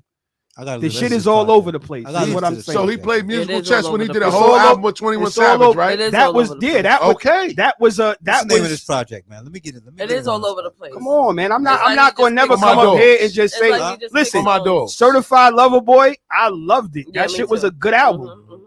It was a good album. I'm not going to sit up here and say some shit is good and it's not. That shit was a good album, but he's giving us playlist albums at this point. That's why he said it's for all. Because that's what a playlist is. All the dogs. Shout out to Tim. That's why he named it. And what do you think the metaphor for All the Dogs was? You have to listen to the album. Here we go. I mean, it's mostly about women and him. I mean, and men. She almost got it. I mean, so dog and women. For all the dogs. For all the dogs, he's referencing women. He's not referencing niggas. For all the dogs. So if you at this point and you're still scorned, we heard you scorned on the last 6 pro joints, my nigga. So what? You ever heard the saying, if it's not broke, don't fix it? Yeah, let the it's still a lot of relatable a lot of relatable married things on women, bro. Women with kids that moved on, my nigga. So you in love with the 25-year-olds that you fucking and taking on dates, but you still fantasizing about the one that moved on that's married or have kids now. Yeah, he's 37. He's a fucking cornball. Like, let's keep it real. See, three got a person. It ain't personal. We gotta keep it real, bro. I'm not hating. Listen, the nigga in the street or the nigga in the street or the nigga in the entertainment business that was never the cool kid when he was a kid. He gonna try to be that cool kid when he become a nigga, the nigga that's on top now. So that nigga wants to be the cool nigga now because he got it and he up.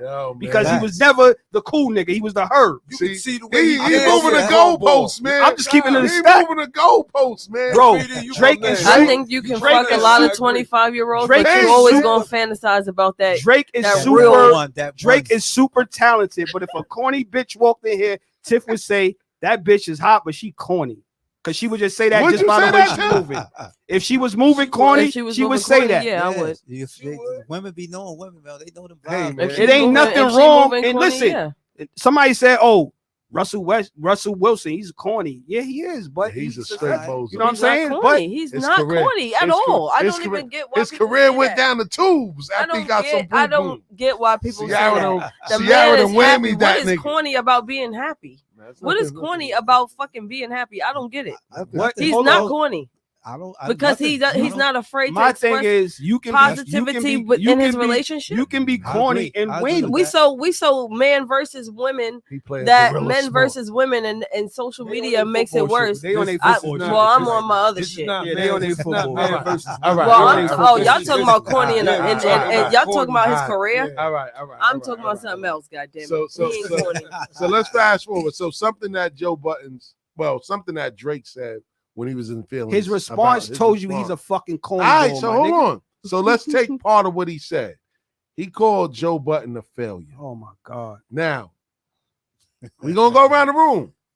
Would you consider Joe Buttons a failure because he didn't reach Drake levels in the industry? If I listen to any no off-season broadcast and I approach Steels and I say, yo, Steels, that show was trash last night, my nigga. I ain't like what you was talking about. You wasn't doing this. You wasn't moderating right. You wasn't doing that. And Steels replied to me, whatever, D, I got more money than you.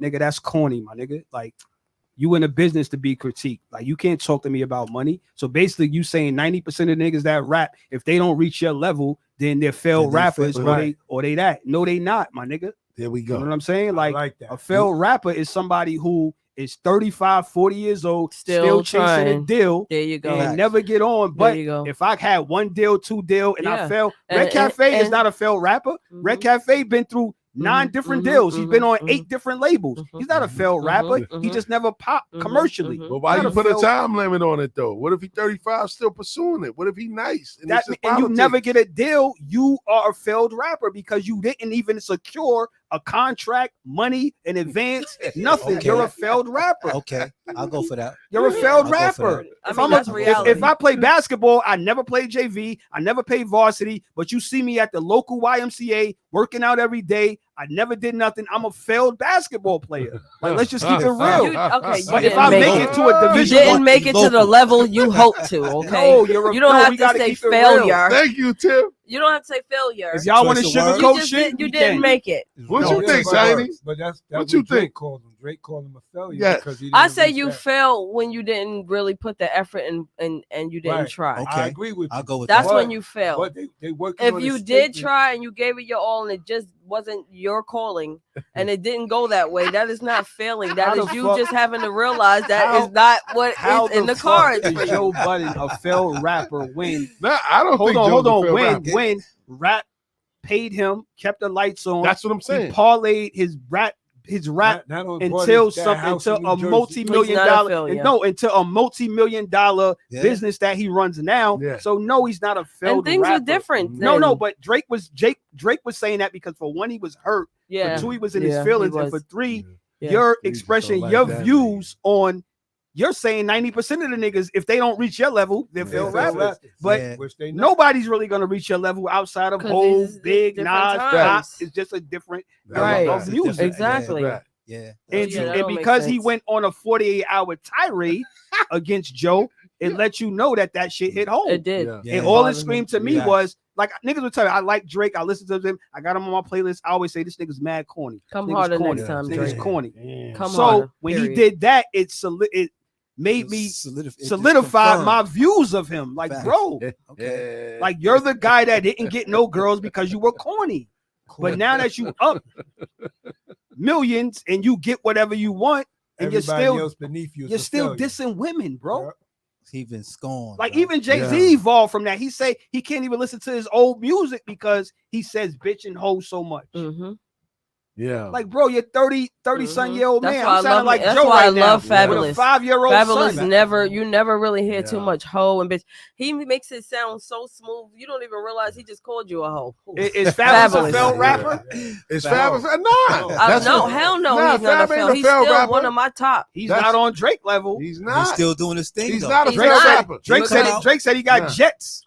I don't care. I still would never choose Drake over Fab. Huh? I wouldn't. Oh snap! I wouldn't either. Hey man, Stills like would. Fab, you just hating, kid. Stills not would. hating, man. Yo, Drake is nice. Stills would. Yo, Drake is nice, listen, man. Let me tell you, Drake is nice, man. The one thing I'm not a follower. I'm not, because everybody in the group says he's nice. I'm going to go with it. Yeah. Drake don't move me. Never did. But you can't hate I'm on not his gonna talent. sit here and say. I'm not gonna sit here and say. No, I know I can't hate on his. Can't hate on his talent. The kid, the can't boy hate is on his talent, talented. but he's repetitive to me. He say the same thing. He does the same thing. He's whack to me.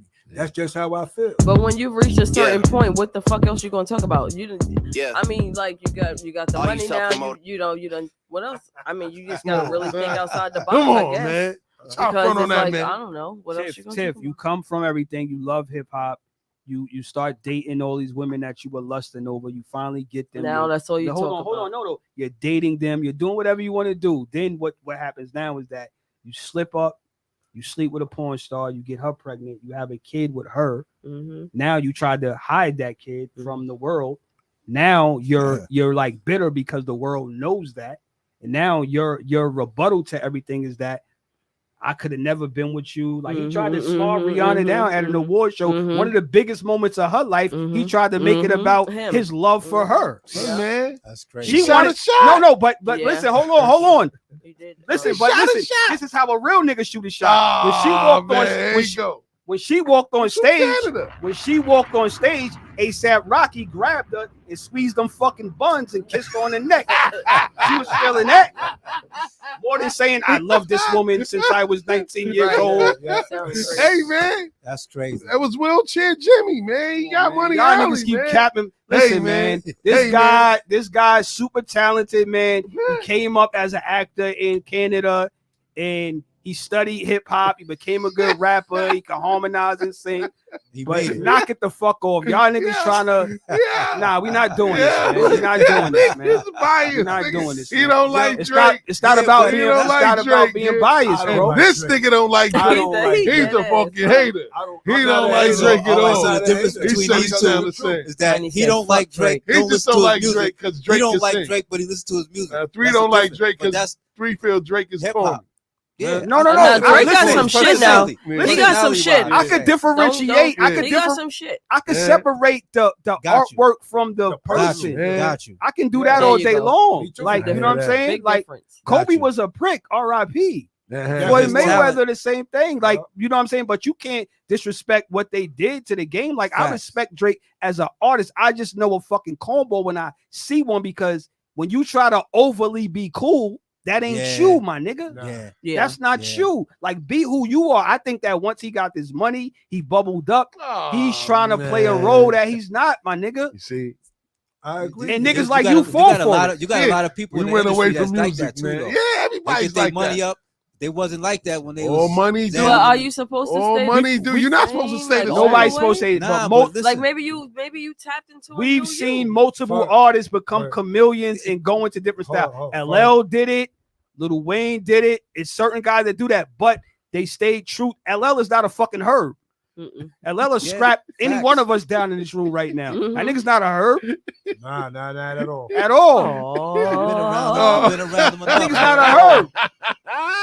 Don't call him a like, let's just keep it real. Like, I get it. That's why he worked out so much. Niggas on his ass. Some never was a herb, bro. They were on his ass. Did y'all watch the But I'm saying he was never a herb. He wasn't.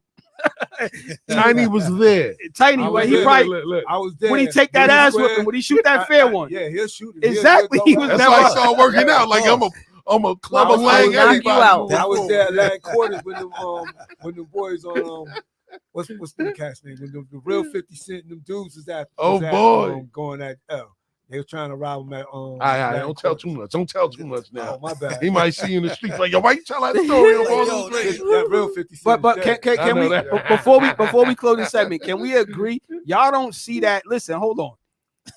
Why the fuck would this nigga get so worked up over what Joe Budden has to say? Hey, man. When Joe Budden gets everybody worked up. No, not you didn't see the response. This nigga went on a 48-hour tirade going at Joe. Yeah. 48-hour tirade. He must have hit something. He touched something, you want to know what make this worse? Because Joe Budden is also a cornball. Hold on. But Tiny, to that point, to an extent. To that point, I posted. I said, you know what the craziest shit through all this is that they both quirky. Both these niggas is right about each other. Right, absolutely. That's what I wrote, and niggas was everybody retweeted it like, yo, you dead on. I'm like, you know, it's totally right. Both of these niggas are right about each other. That's what makes it so crazy. But then he replied to Joe like, stay in your lane because I'm really about that. Don't let it go there. Oh, like, please, Drake, shut your ass up. So that even that tripled down that nigga's a fucking herb. And Joe in his sandals and his damn shorts, like whatever, man. That nigga said, because you know we really about that over here. Hey, man. Nigga, send that energy to push, nigga. Send that energy to push, nigga. What are you talking about? Yo, man. Yo, we out of here. Send that energy to push, man. I see you. Yo, we gotta get out of here. We gonna have to do this again next year. Yeah, that was fun. This one was a lot of JLJ. Yeah. Don't come back yet. Hurry the hell up, Jay. You better hurry up and come back. Don't worry, Jay. I got you. Shout out to Shy Skills for filling in today, man. We appreciate you, Shy, man. Appreciate you having me. That's home team, you know what I'm saying? Shout out to Tiny, man. Shout out to Sosa. Shout out to 3D, man. And, of course, shout out to Bars and Hoops Radio. No off seasons. Every Friday, 8 to 10. And for those that know, I will be at the Cafe Oasis tomorrow, Baldwin. Make sure you Long play Island. This. Facts. Make sure you play this, Shy. All you self-promoters nah, because I was thinking about playing this. Yankees. This whole fucking game thankless. We moving I was thinking about playing this one. Tanking. No limit to where I could take it. And you Boy Wonder. Hey. Drizzy. Or maybe this one. Started from the bottom, now the whole team here. Started from the bottom, now we here. Alright, now. Started from the bottom, now my whole team in. Started from the bottom, now we here. Started from the bottom, now the whole team.